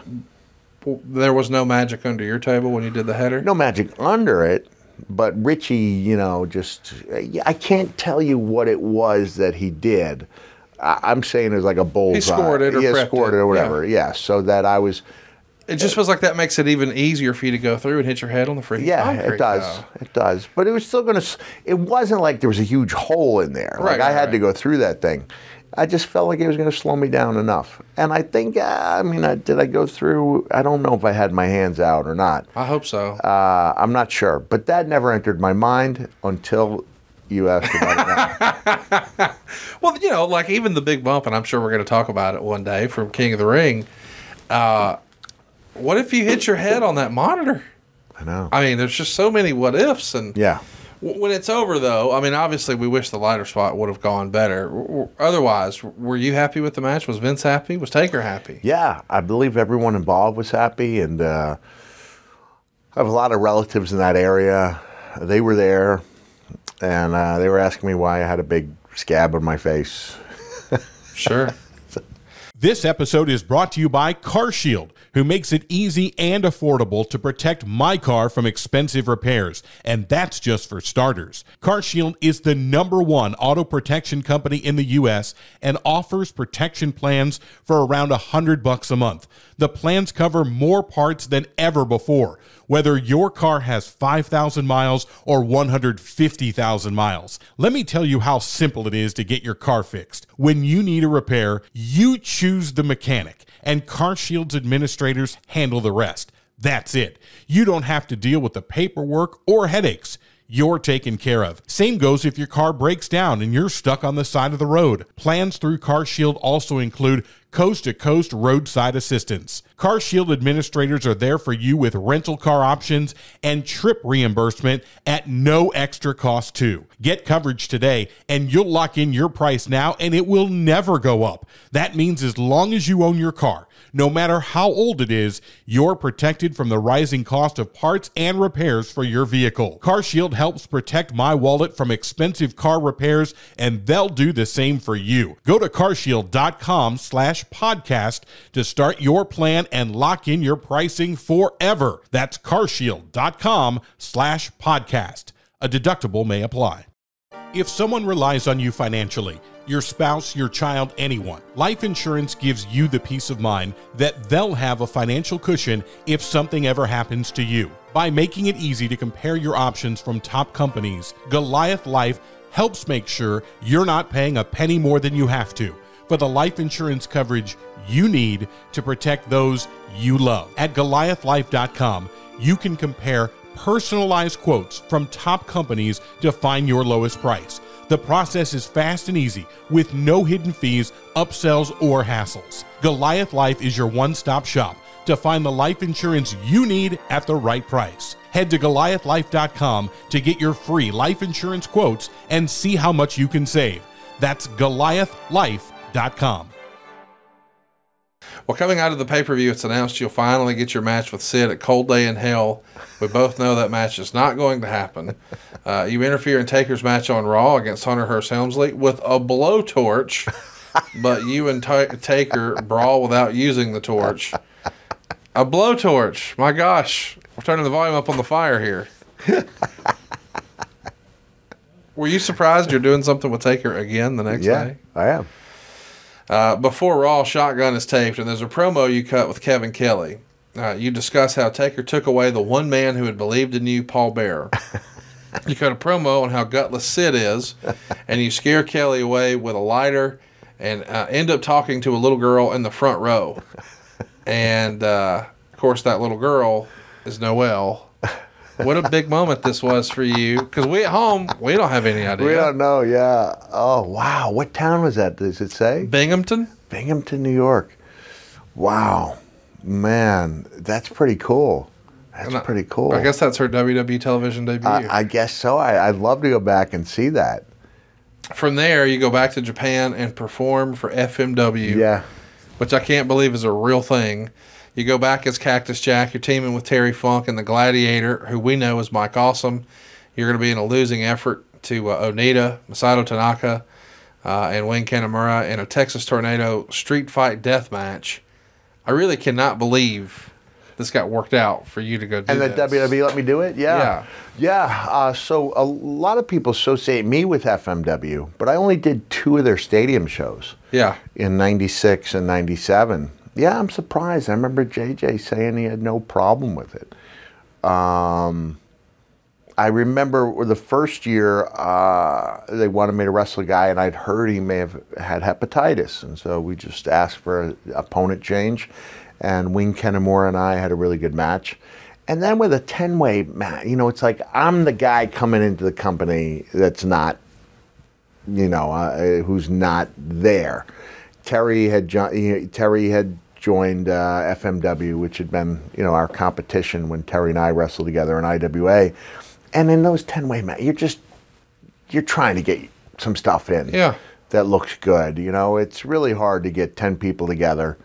And so I was really struggling with what I had seen in an earlier match, which is where one of the young, the female wrestlers had been burned in a match. and just walking by. This was on Dark Side of the Ring. I'm trying to focus on our match, and you could see me actually like walking by and looking, getting ready for a match as they're tending to this young woman who I think had the singlet kind of burned into her. Oh. So, you know, I don't think they were going with the best fire retardant outfit. So it just seemed. And you're going to have fire in your match. I mean, Yeah, Funk is yeah. going to throw a fireball at Onita. He's going to brand him with a flaming branding iron. A lot of fire talk today. And it was the only time I worked with Onita in a match. Really? Yeah, it was the only time I ever worked with him. So, do you wish in an alternate universe you could have done more? Yeah, sure. I even wish, you know, maybe in 2005, where Terry and I could have done something to commemorate the, or even 2010. I don't think I was 25-year reunion. It did enter my mind to do something involving Terry and Onita, and then you know, I think when time passed me in 2005, it just seemed like the gig was up. So, it's written in the Observer that your contract is set to expire, and you still haven't signed your renewal. Yeah. You have this lawsuit out against WCW. ECW and FMW are, I guess, your other options at this point. What was your relationship like with Vince? Were you enjoying this? Did you assume you would re-sign? Yeah, I did enjoy it. I did assume I would re-sign. And it turns out that we had our contract negotiation the day after, or maybe it was the day of the interview with Jim Ross. Okay. I can't remember if it was the day before, and I think it may have been the day after. So I was at a premium when I went to talk, and I remember I had my wife Colette with me. You know, we didn't use Barry Bloom at that time. You know, you handled it all yourself. I handled everything myself. I started working with Barry in 2001, and it's been a great relationship since then. Maybe it was 2000, but all these things that I was, that 97, I was handling the negotiation myself. Did you, not trying to get in your personal business, but did you have a goal? Like, you know, the wife and I would really like to accomplish this in our personal financial lives, whether it's enough to pay off this house or enough to do that thing. What's the context of the conversation when you're trying to figure out, hey, what can I do here? Yeah. $400,000 felt like the holy grail to me, where if I could get a couple years at 400, that we could save a lot of money. Looking back, $400,000 is a lot of money, but you need to have 10 years at 400 before you can say that you're good. You know, like it's, even then, you know, you're with taxes and travel and all that. I mean, I know a lot of the country is struggling, and a lot of people listening would love to be in a position where they were making $400 grand 25 years ago. But a lot of folks listening don't also have these road expenses. Right. And a lot of the folks listening already have their taxes withheld. You got to do all that yourself. You got to do all that yourself, and you've got a short window, especially given the style I had and the pain that I was in late 97. Late 96 into 97 was incredibly bad, and we talked about that. Yeah. So I'm trying to get a few really good years in before I retire, is what I'm thinking.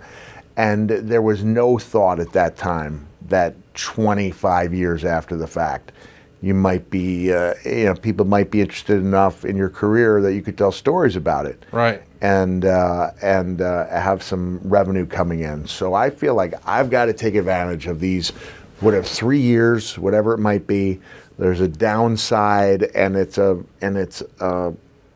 contract that goes up every year. So in that final year, I believe I'm where I want to be.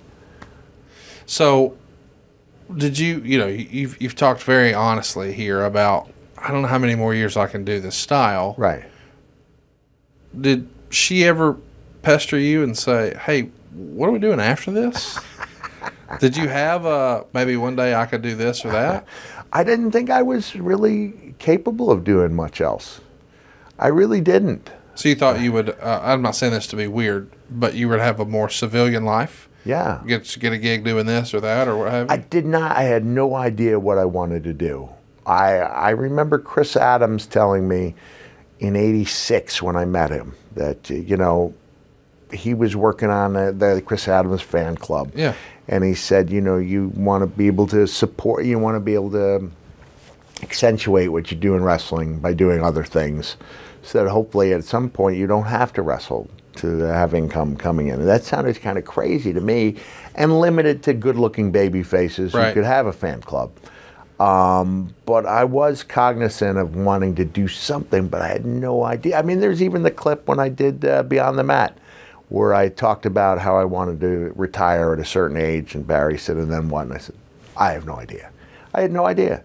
You know, I feel so fortunate that, you know, through Cameo and through Foley's Pod and the conventions and things like that. It's like, and your one-man shows. And the one-man shows I've worked hard at. I mean, that didn't just fall into my lap. I worked really hard at it. And I love the Waylon Jennings song, Amanda. And I always connected with a line Waylon Jennings had. Now, I don't know, Don Williams may have written it. I'm not sure who wrote that, or who sung it first. But it was the Waylon version that I was familiar with. And he said, I finally hit 30 still wearing jeans. And I was like, oh, man, I want to hit 30. Like, I want to hit 30 still wearing sweatpants. And here I am, going on 57, going to be 57 still rocking the in a few days, still rocking the sweatpants. So that was one of my goals, is just to keep doing it until I was no longer considered a young man. So something else I want to ask about that's a little weird, because I didn't know when you said it that you were going to say it, and I've sat here for a few minutes trying to figure out a way to ask. Okay. And I'm not going to ask the individual's name, but when talking about FMW, you said I had a potential opponent who I had heard had hepatitis. Yeah.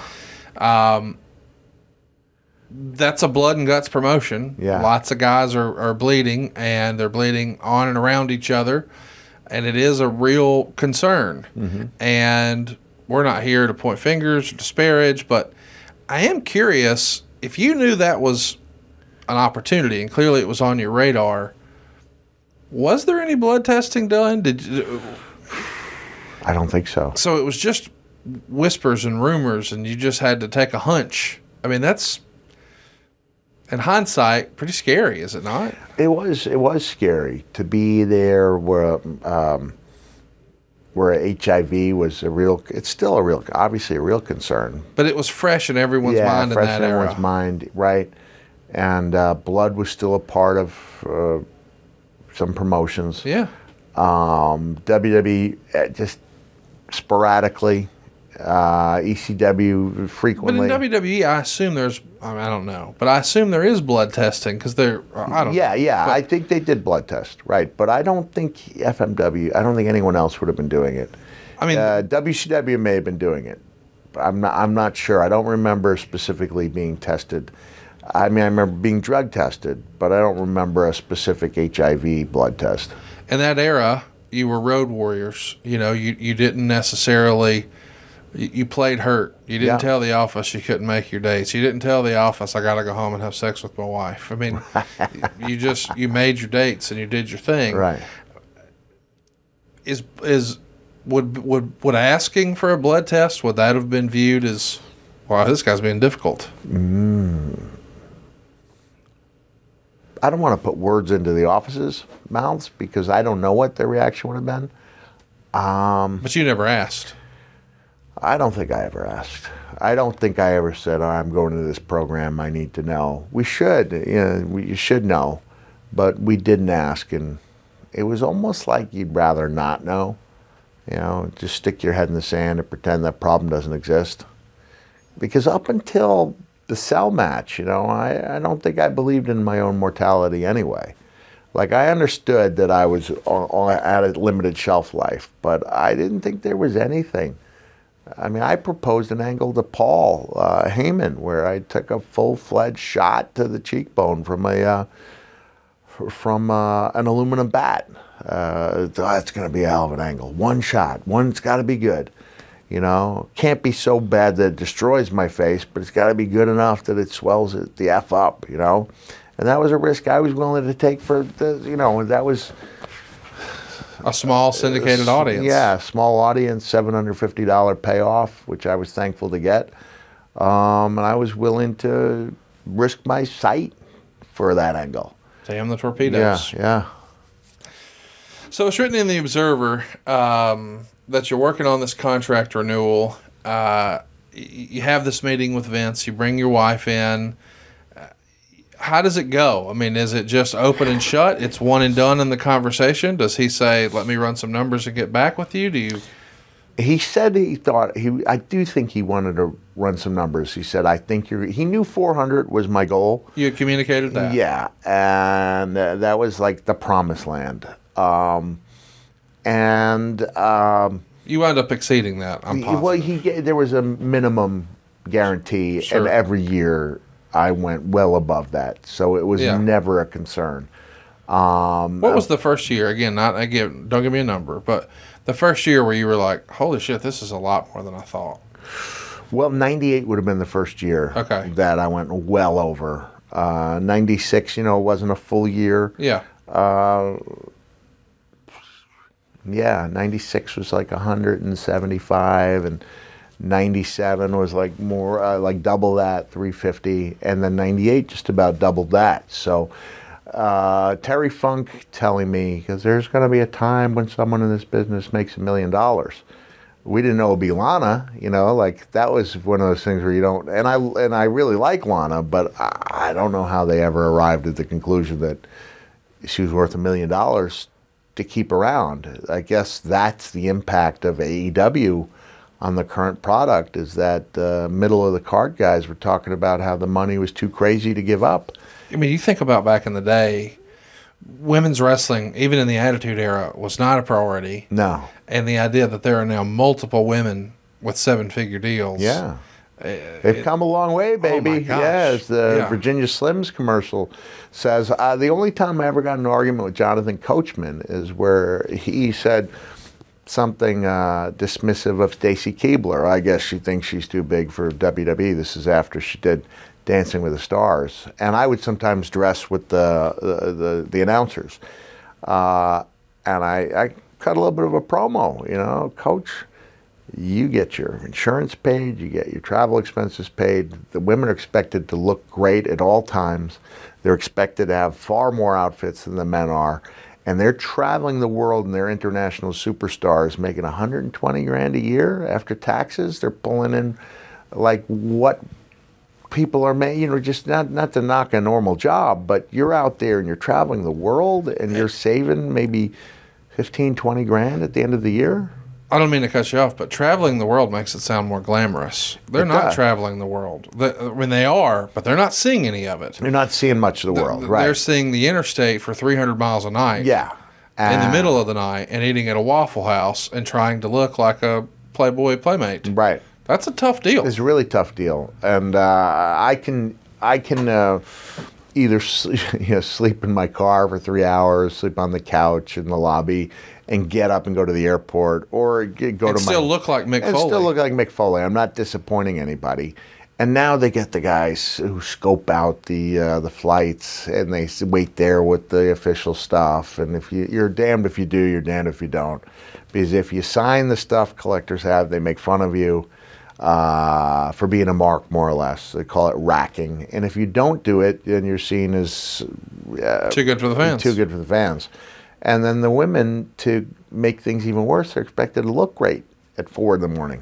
Yeah, they need to look fresh off the runway. And they've got more luggage because you got to carry more stuff. Yes. So, look, I wrote this article, I think it was in 2012, and it was about the Divas, and it was about how much they did behind the scenes and what great ambassadors they were, and that even though as much wasn't expected of them in the matches, they were really workhorses for the company, and I didn't think they were being compensated like they should have. So not to just say this to be a name dropper, but before Becky Lynch became the man, before she got that break that we all thought she was due, she was really wondering, she's really down on herself, down on the, her role with the company, wondering if it was all worth it. I remember giving her 2 pieces of advice. I said, be patient be ready. And I relayed to her a story about me being in the Memphis studio. And I was forbidden from talking because I had some of the telltale sounds of a New Yorker, which just wasn't good, especially because Gary Young and I had just turned babyface. You know, Memphis crowd would have turned on a New Yorker, babyface New Yorker in a heartbeat. But what happened is Gary was a good promo guy. He fumbled a little bit. Lance Russell hands me the microphone, and I was ready with stuff and cut a pretty good promo. So with that in mind, that's what I told Becky. And then I also told her not to give up on the independent scene, that it might refresh her and, remind her what she loved. And I said, if you don't mind me asking, like, what did you make last year? I won't tell you what she made. I'll just tell you my reaction was, oh, well, you've got to stay in WWE. I didn't know that the money had picked up for the women to that extent. And like you said now, how many women do you think they're making 7 figures, 6 or 7? I personally know of a handful. Yeah. And that's great, because it was in '98 when Terry's telling me in the hotel room, Cactus, one of these days a wrestler's going to make $1 million a year. And I think Brett may have already been making that with WCW. Brett, and then Hogan clearly had Hogan, for years and years. And I think Roddy was making a guaranteed. But at that time, I was like, what? Not $1 million? That was considered to be outlandish, unthinkable money.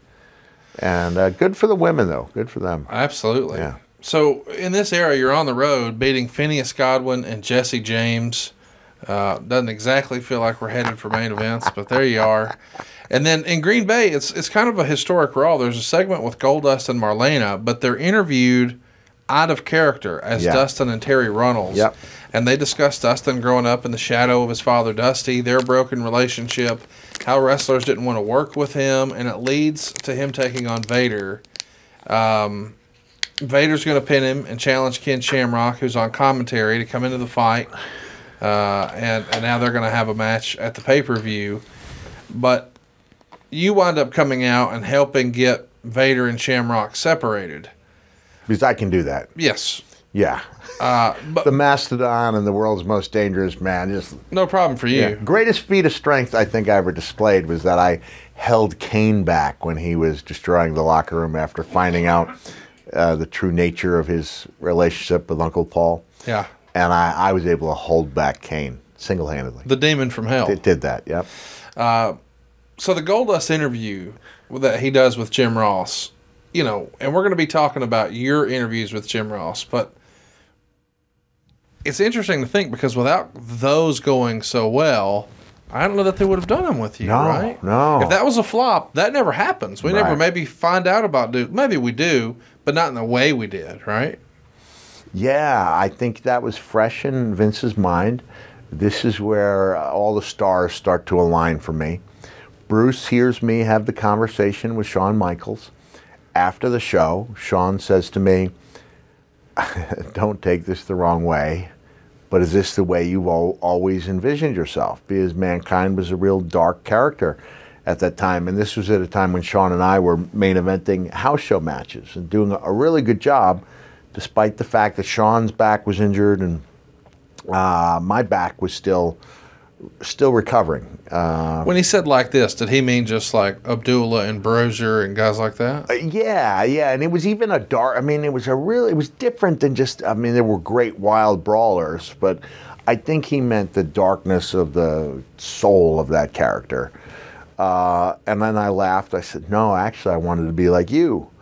He looks at me kind of quizzically. I said, not the Heartbreak Kid, Shawn Michaels, but I wanted to be that guy who got the adulation from the children, the love of the women, the respect of the men. And I told him about Dude Love.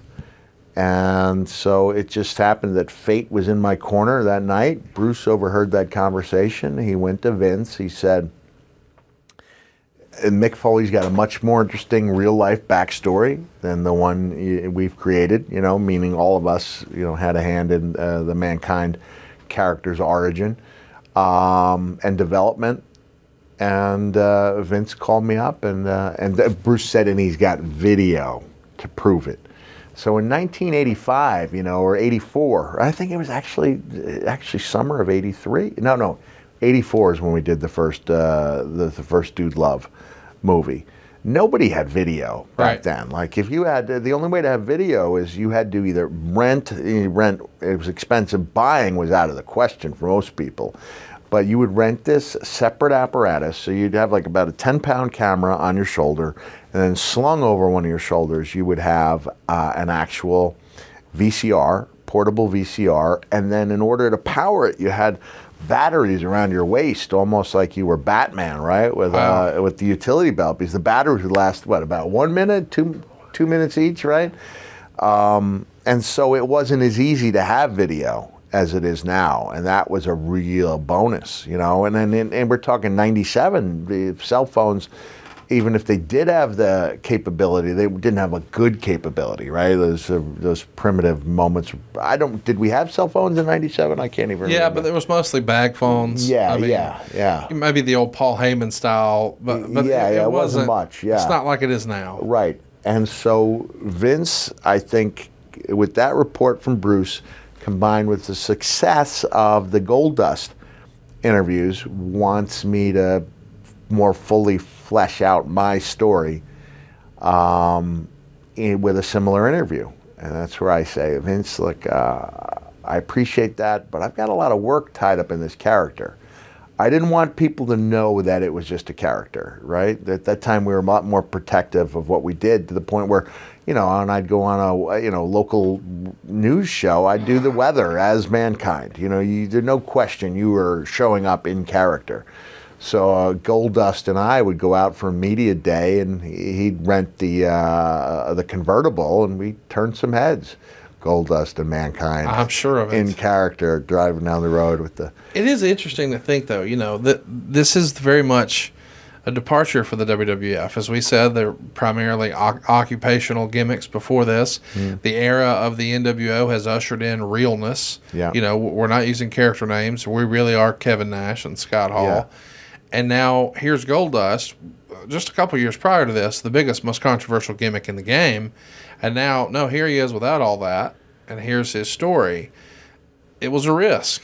We know it worked out for you. I don't think it worked out as well for Goldust, though, in the long run.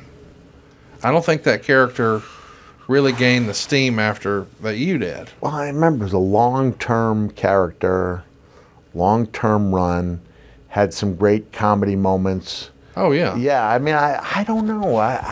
Well, remember when Goldust debuted, that was thought to be the death knell for Dustin Runnels' career, right? He made it work. He made it work. And really, The Undertaker on someone else probably would have been a joke and in and out in 18 months. Yeah. He made it work. Yeah, he really put his heart and soul into it. Dustin was a unique young man. He still is. He's not a young man anymore. But what an amazing career! The longevity of that character, which should have been done. Sorry, I'm fumbling over my words. Should have been done and gone. He was, because he injected so much of himself into it. He made it a success. This episode of Foley is Pod is brought to you in part by AG1 from Athletic Greens, a product many of us have now started using literally every day. I wanted to see what all the hype was about and tried it about 3 weeks ago, and I absolutely love it. It doesn't taste like it's super healthy. It's kind of a mild tropical taste, and I actually look forward to it, but I wanted to know what it is. So what is it? With one delicious scoop of AG1, you're absorbing 75 high-quality vitamins, minerals, whole food sourced ingredients, probiotics, and adaptogens to help you start your day right. This special blend of ingredients supports your gut health, your nervous system, your immune system, energy, recovery, focus, and aging, all the things. Again, I just wanted to see what all the hype was about and wondered, frankly, how it tasted. And I actually really enjoy the taste. I know DDP and some others have been taking it every day and really, really enjoy it. AG1, it's lifestyle friendly, whether you eat keto, paleo, vegan, dairy-free, gluten-free. Look, this contains less than 1 gram of sugar, no GMOs, no nasty chemicals or artificial anything, while still tasting good. And it costs you less than $3 per day, and you're investing in your health. It's cheaper, trust me, than your cold brew habit, right? Athletic Greens has over 7,000 5-star reviews. It's recommended by a ton of professional athletes and, of course, a bunch of the folks that you listen to here on our podcast. Right now, it's time to reclaim your health and arm your immune system with convenient daily nutrition. It's just 1 scoop and a cup of water every day. That's it. No need for a million different pills and supplements to look out for your health. To make it easy, Athletic Greens is going to give you a free 1-year supply of immune-supporting vitamin D and 5 free travel packs with your first purchase. All you have to do is visit athleticgreens.com/Foley. Again, that's athleticgreens.com/Foley to take ownership over your health and pick up the ultimate daily nutritional insurance. athleticgreens.com/Foley. Wrestling fans, it's time to win with Zyn. Get to WrestlingPrizes.com to register for your chance to win one of 4 once-in-a-lifetime digital Q&A sessions with wrestling legends Ric Flair, Eric Bischoff, Jim Ross, or Mick Foley. Winners also get an autographed replica championship belt and a prize pack from Zyn, America's #1 nicotine pouch. Register once per day, now through July 15th. WrestlingPrizes.com. No purchase necessary to enter or win. Open to U.S. residents 21 and over. Void where prohibited. For official rules, visit WrestlingPrizes.com. Warning, this product contains nicotine. Nicotine is an addictive chemical. Let's talk about China. You wind up wrestling Hunter Hearst Helmsley later that night on Shotgun. China's going to hit you with 3 low blows in order to get you to finally break the mandible claw. And I think this is the first time you've worked with Hunter, according to my research. What did you think of him in the ring, bell to bell, in this era? I mean, obviously we know you guys are going to create magic years later, but this is the first time we get to see it, and your first, at least on-screen, interaction with China. Yeah. This is when Hunter was still Hunter Hearst Helmsley, the Blue Blood. And that was a good character for me to be working with. This is coming off the interview where Mankind starts getting quite a bit of sympathy. No, you haven't done the interviews yet. At this point, these are just heel versus heel matches. But for her to hit the low blows on you, that starts to feel like a little bit of a babyface deal, does it not? It does, yeah. It may be planting the seeds, right? In answer to your question about Hunter, I thought he was really good as Terror Horizon, back in the day. Yeah. And then when he and Bobby Eaton teamed up, there was, he was obviously very gifted and hardworking guy who was making that blue blood thing did work. Yeah. It did work to the point where, they didn't completely exercise the character. He became Triple H with a harder edge. But it was a good character for that time, especially. He had solid matches with everyone, and then when we got together, we had instant chemistry. So as we know, Sid doesn't return to the WWF for your pay-per-view match.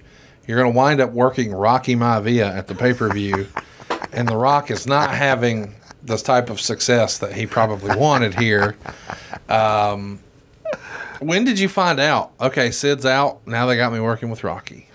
Honestly, I don't know. Yeah. I don't recall. It's just special to think back. We know what you guys are going to do together. Yeah. But nobody could have predicted that here. No. So thank you, Sid. Yeah, it worked out. It worked out. He not only didn't want to lose, he felt so strongly about not losing to me, he left the company. Right? Never to return. Then we went back to WCW eventually? Yeah, he is going to wind up being back with WCW eventually. Yeah, I do specifically remember that match with Rock. I believe it was in Richmond, Virginia. And I remember, like you said, the Rocky character is definitely experiencing growing pains, to the point where when he came off the top rope for his finish, which was a flying crossbody off the top at that point, that moment in time, I rolled through the crossbody, and when I came up with the mandible claw, the crowd lost their minds. Like, it was a bona fide babyface reaction. And it wasn't like I was a huge babyface going in, but when they thought they were going to see another Rocky Maivia victory, and I just snatched it away from him with the mandible claw, I do remember it felt good. Anyone who tells you, especially an unexpected babyface reaction, yes, it feels really good. Meltzer even commented it was a good finish. It's a cold day in hell in Richmond. It's the second match on the card. Mankind beat Rocky Maivia in 8 minutes and 46 seconds. The two brawled on the ramp, with Maivia giving him a Uranagi suplex on the ramp. Another match with no heat. After the shoulder breaker, Maivia signaled to the crowd for his finisher, but there was little reaction and, in fact, some booing. He went up for the flying body press, but Mankind reversed the move, rolling with it, and wound up in a mandible claw for the submission. Good finish. During the match, they almost downplayed Maivia's unsuccessful reign as an Intercontinental Champion, with Jim saying, "That night Maivia beat Helmsley, the better man didn't win." Star and a quarter. And I think it's around this same time that Rock gets married. Yeah. So he's a full-time WWE champ now, or performer, and back in February. Star and a quarter. Star and a quarter. Star and a quarter.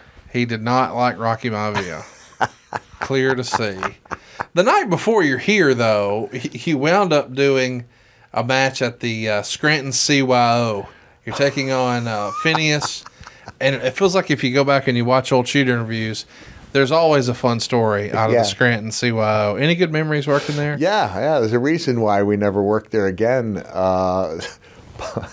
Blackjack Lanza made it a point to address every superstar, with one exception, about the CYS's their hesitation, their trepidation, concern with the WWE product. It's a Catholic youth building. Catholic Youth Center, Scranton Catholic Youth Center.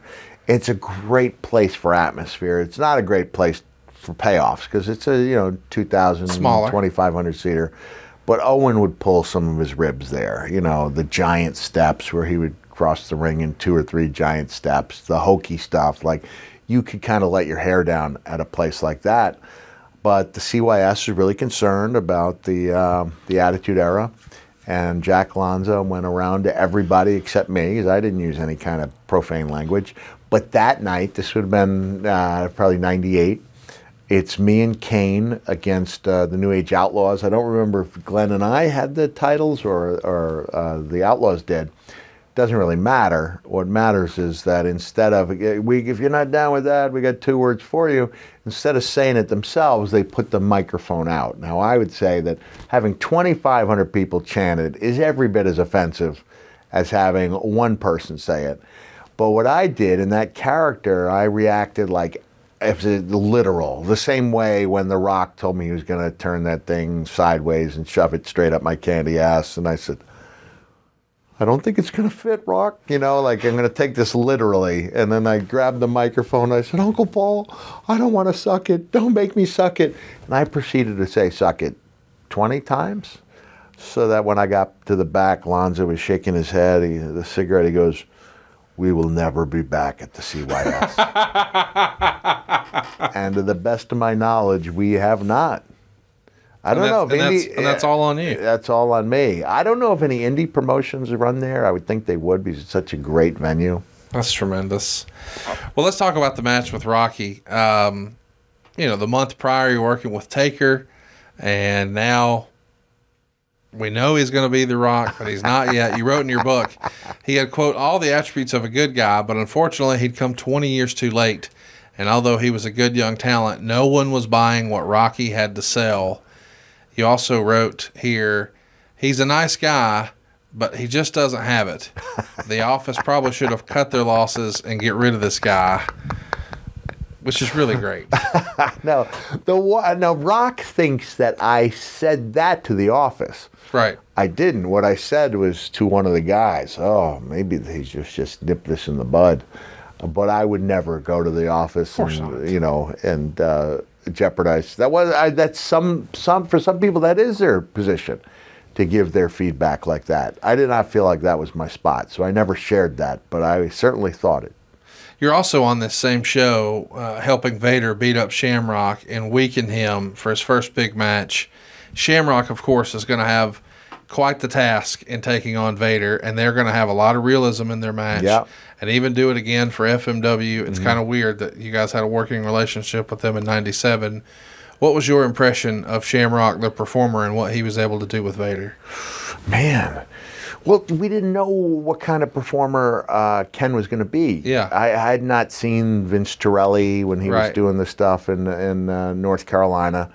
But he didn't have to adapt. Like, he could have forced us to adapt to what he did. And in a way you would work that into matches. But I'm saying he could have imposed his will on any of us. And, you know, when I saw that match that he and Leon had worked stadiums in shoot fight. You know, they were worked shoots, but they were so stiff and solid and believable. And he already had the reputation over there in Japan as for being so hard-hitting that it was a believable match. You know, you would probably take more punishment in something that was worked in nature than something that wasn't, because you'd leave yourself open for some of those shots to show off a little bit of the swelling. So when they had that really believable match, I thought, well, geez, I guess this is what you got to do when you face Shamrock, which would have been a daunting task for anybody who didn't have that kind of training experience. And then Kenny thankfully adapted to what we did, because he turned out to be a really good worker and a really big part of the Attitude Era. So we'll go ahead and wrap up here today. Next week, we're going to be discussing your series of matches with Eddie Gilbert in Philadelphia for Joel Goodhart's Tri-State Wrestling. We'll discuss The King, the birth of hardcore wrestling in Philadelphia, and all that goes along with it. But right now, it's everyone's favorite. Oh, yes. All right. Okay. We do have someone waiting in the wings. I mean, I saw this when I woke up today, and I thought this would be a fun one to do. So we got the Dude Love stuff here. Of course, we're talking about Cameo, boys and girls. Cameo, that's right. And, well, you know what? I am now the first athlete or wrestler to pass 4,000 5-star reviews. Well, how about that? No one else even approaching 2,000. So thank you for all of you who made that possible. And we are offering, for the listeners of the show, 20% Cameo discount when you put in Foley, capital F, Foley 20. So capital F, Foley 20. Just put that in. You have to go to the website, which is cameo.com/Mick Foley. So don't use the app. Don't use the app anyway, because it just takes so much of the profit. It doesn't make it nearly as much fun. And I'll do my best I can to put a big smile on your face. Same type of smile I'm going to aim for with Emily. All right, we are ready for action. Put a green screen back there. Hello there, Emily. Emily, this is the hardcore legend Mick Foley, and this video is being featured on Foley's Pod. It's the wrestling podcast that's sweeping the nation, right? Yes, sir. My host, Conrad Thompson. Yeah, there we go. We are looking good. And I am so excited to bring you this birthday greeting from Adam. He wants me to let you know how much he loves you and how you are his everything. She tells me you are the best mom to Tyler and Daniel, and I know Daniel was recently diagnosed with diabetes, but things have changed a lot from when my cousin Doug got it, and man, there was such a mystery around it. No more finger pricking every day, and I know you being a great mom, this is just going to be a bump in the road of motherhood. You're going to do a spectacular job. Adam said that you had a rough winter. So what I'd like to do is present to you a little something that is going to put a smile on your face. Not a temporary fleeting smile either, but one's going to stick around for the rest of the day, maybe even to the next month. There's a story behind the story. This is one I originally sang for my daughter, but I have a friend here, Face of Foley, who's changed the words to suit the times. I think you're really going to enjoy it. This guy, sometimes known as the hippest cat in all the land, he is. Dude Love Emily. That's right, not Dude Love Emily, but Dude Love, comma, Emily. And I'm here to turn that frown upside down and put a smile on your face with the words that go something like this. Dude just wrote them a while ago. Oh, Emily, dude's wishing you a happy birthday. Oh, Emily, dude's wishing you a happy birthday. I hope it's fun. I hope it's nice. If there's a cake, save dude a slice. Oh, Emily, I'm wishing you a happy birthday. Yes, dude loves sending you those birthday greetings of peace, love, and understanding. The heartfelt hope this birthday will be the mellowest, the grooviest, the happiest one of them all. Have mercy. Oh my goodness, what a tour de force performance. What do you think, guys? A winning performance? Yeah, that's right. And when I did this before, it was for my daughter, Noelle, and I turned, she wanted to meet Britney Spears. I tried to make that happen for her with the song, Oh, Britney, won't you please meet my daughter? Oh, Britney, won't you please meet my daughter? You dance so nice, you sing so well. Oh, won't you please come meet Noelle? Oh, there you go. So that's Dude Love. And then when Noelle had the chance to meet her, she was too scared. Never happened. It's never too late, though. Emily, it's never too late to turn that frown upside down either, and hopefully you've done the task. Remember this, Adam loves you very much, and you are his everything. Have a nice day. That right there is how it's done. This is the hardcore legend. Man, Emily got something pretty special there, and you can too. Cameo.com/Mick Foley. Use that promo code Foley20, capital F, OLEY20. Yeah. Get a special little deal just because you listen to Foley's pod. And thanks again to all of you for getting me over 4,000 5-star reviews. It's there's only 3 other guys in the. I think Cameo has 30,000 celebrities. And there's only 4 of you who have 4,000 I think there's 4 reviews. that have hit 4,000, and I'm the only athlete/wrestler or wrestler who's done it. So really proud of that. You should be. And by the way, we hope we've earned your 5-star review. Drop us one on iTunes or anywhere you enjoy pods, and tell your friends about your new favorite podcast. And tune in next week. We're talking about something that I don't think enough people have heard about. Eddie Gilbert. He's one of the great what-ifs of wrestling, at least in my mind. Yeah.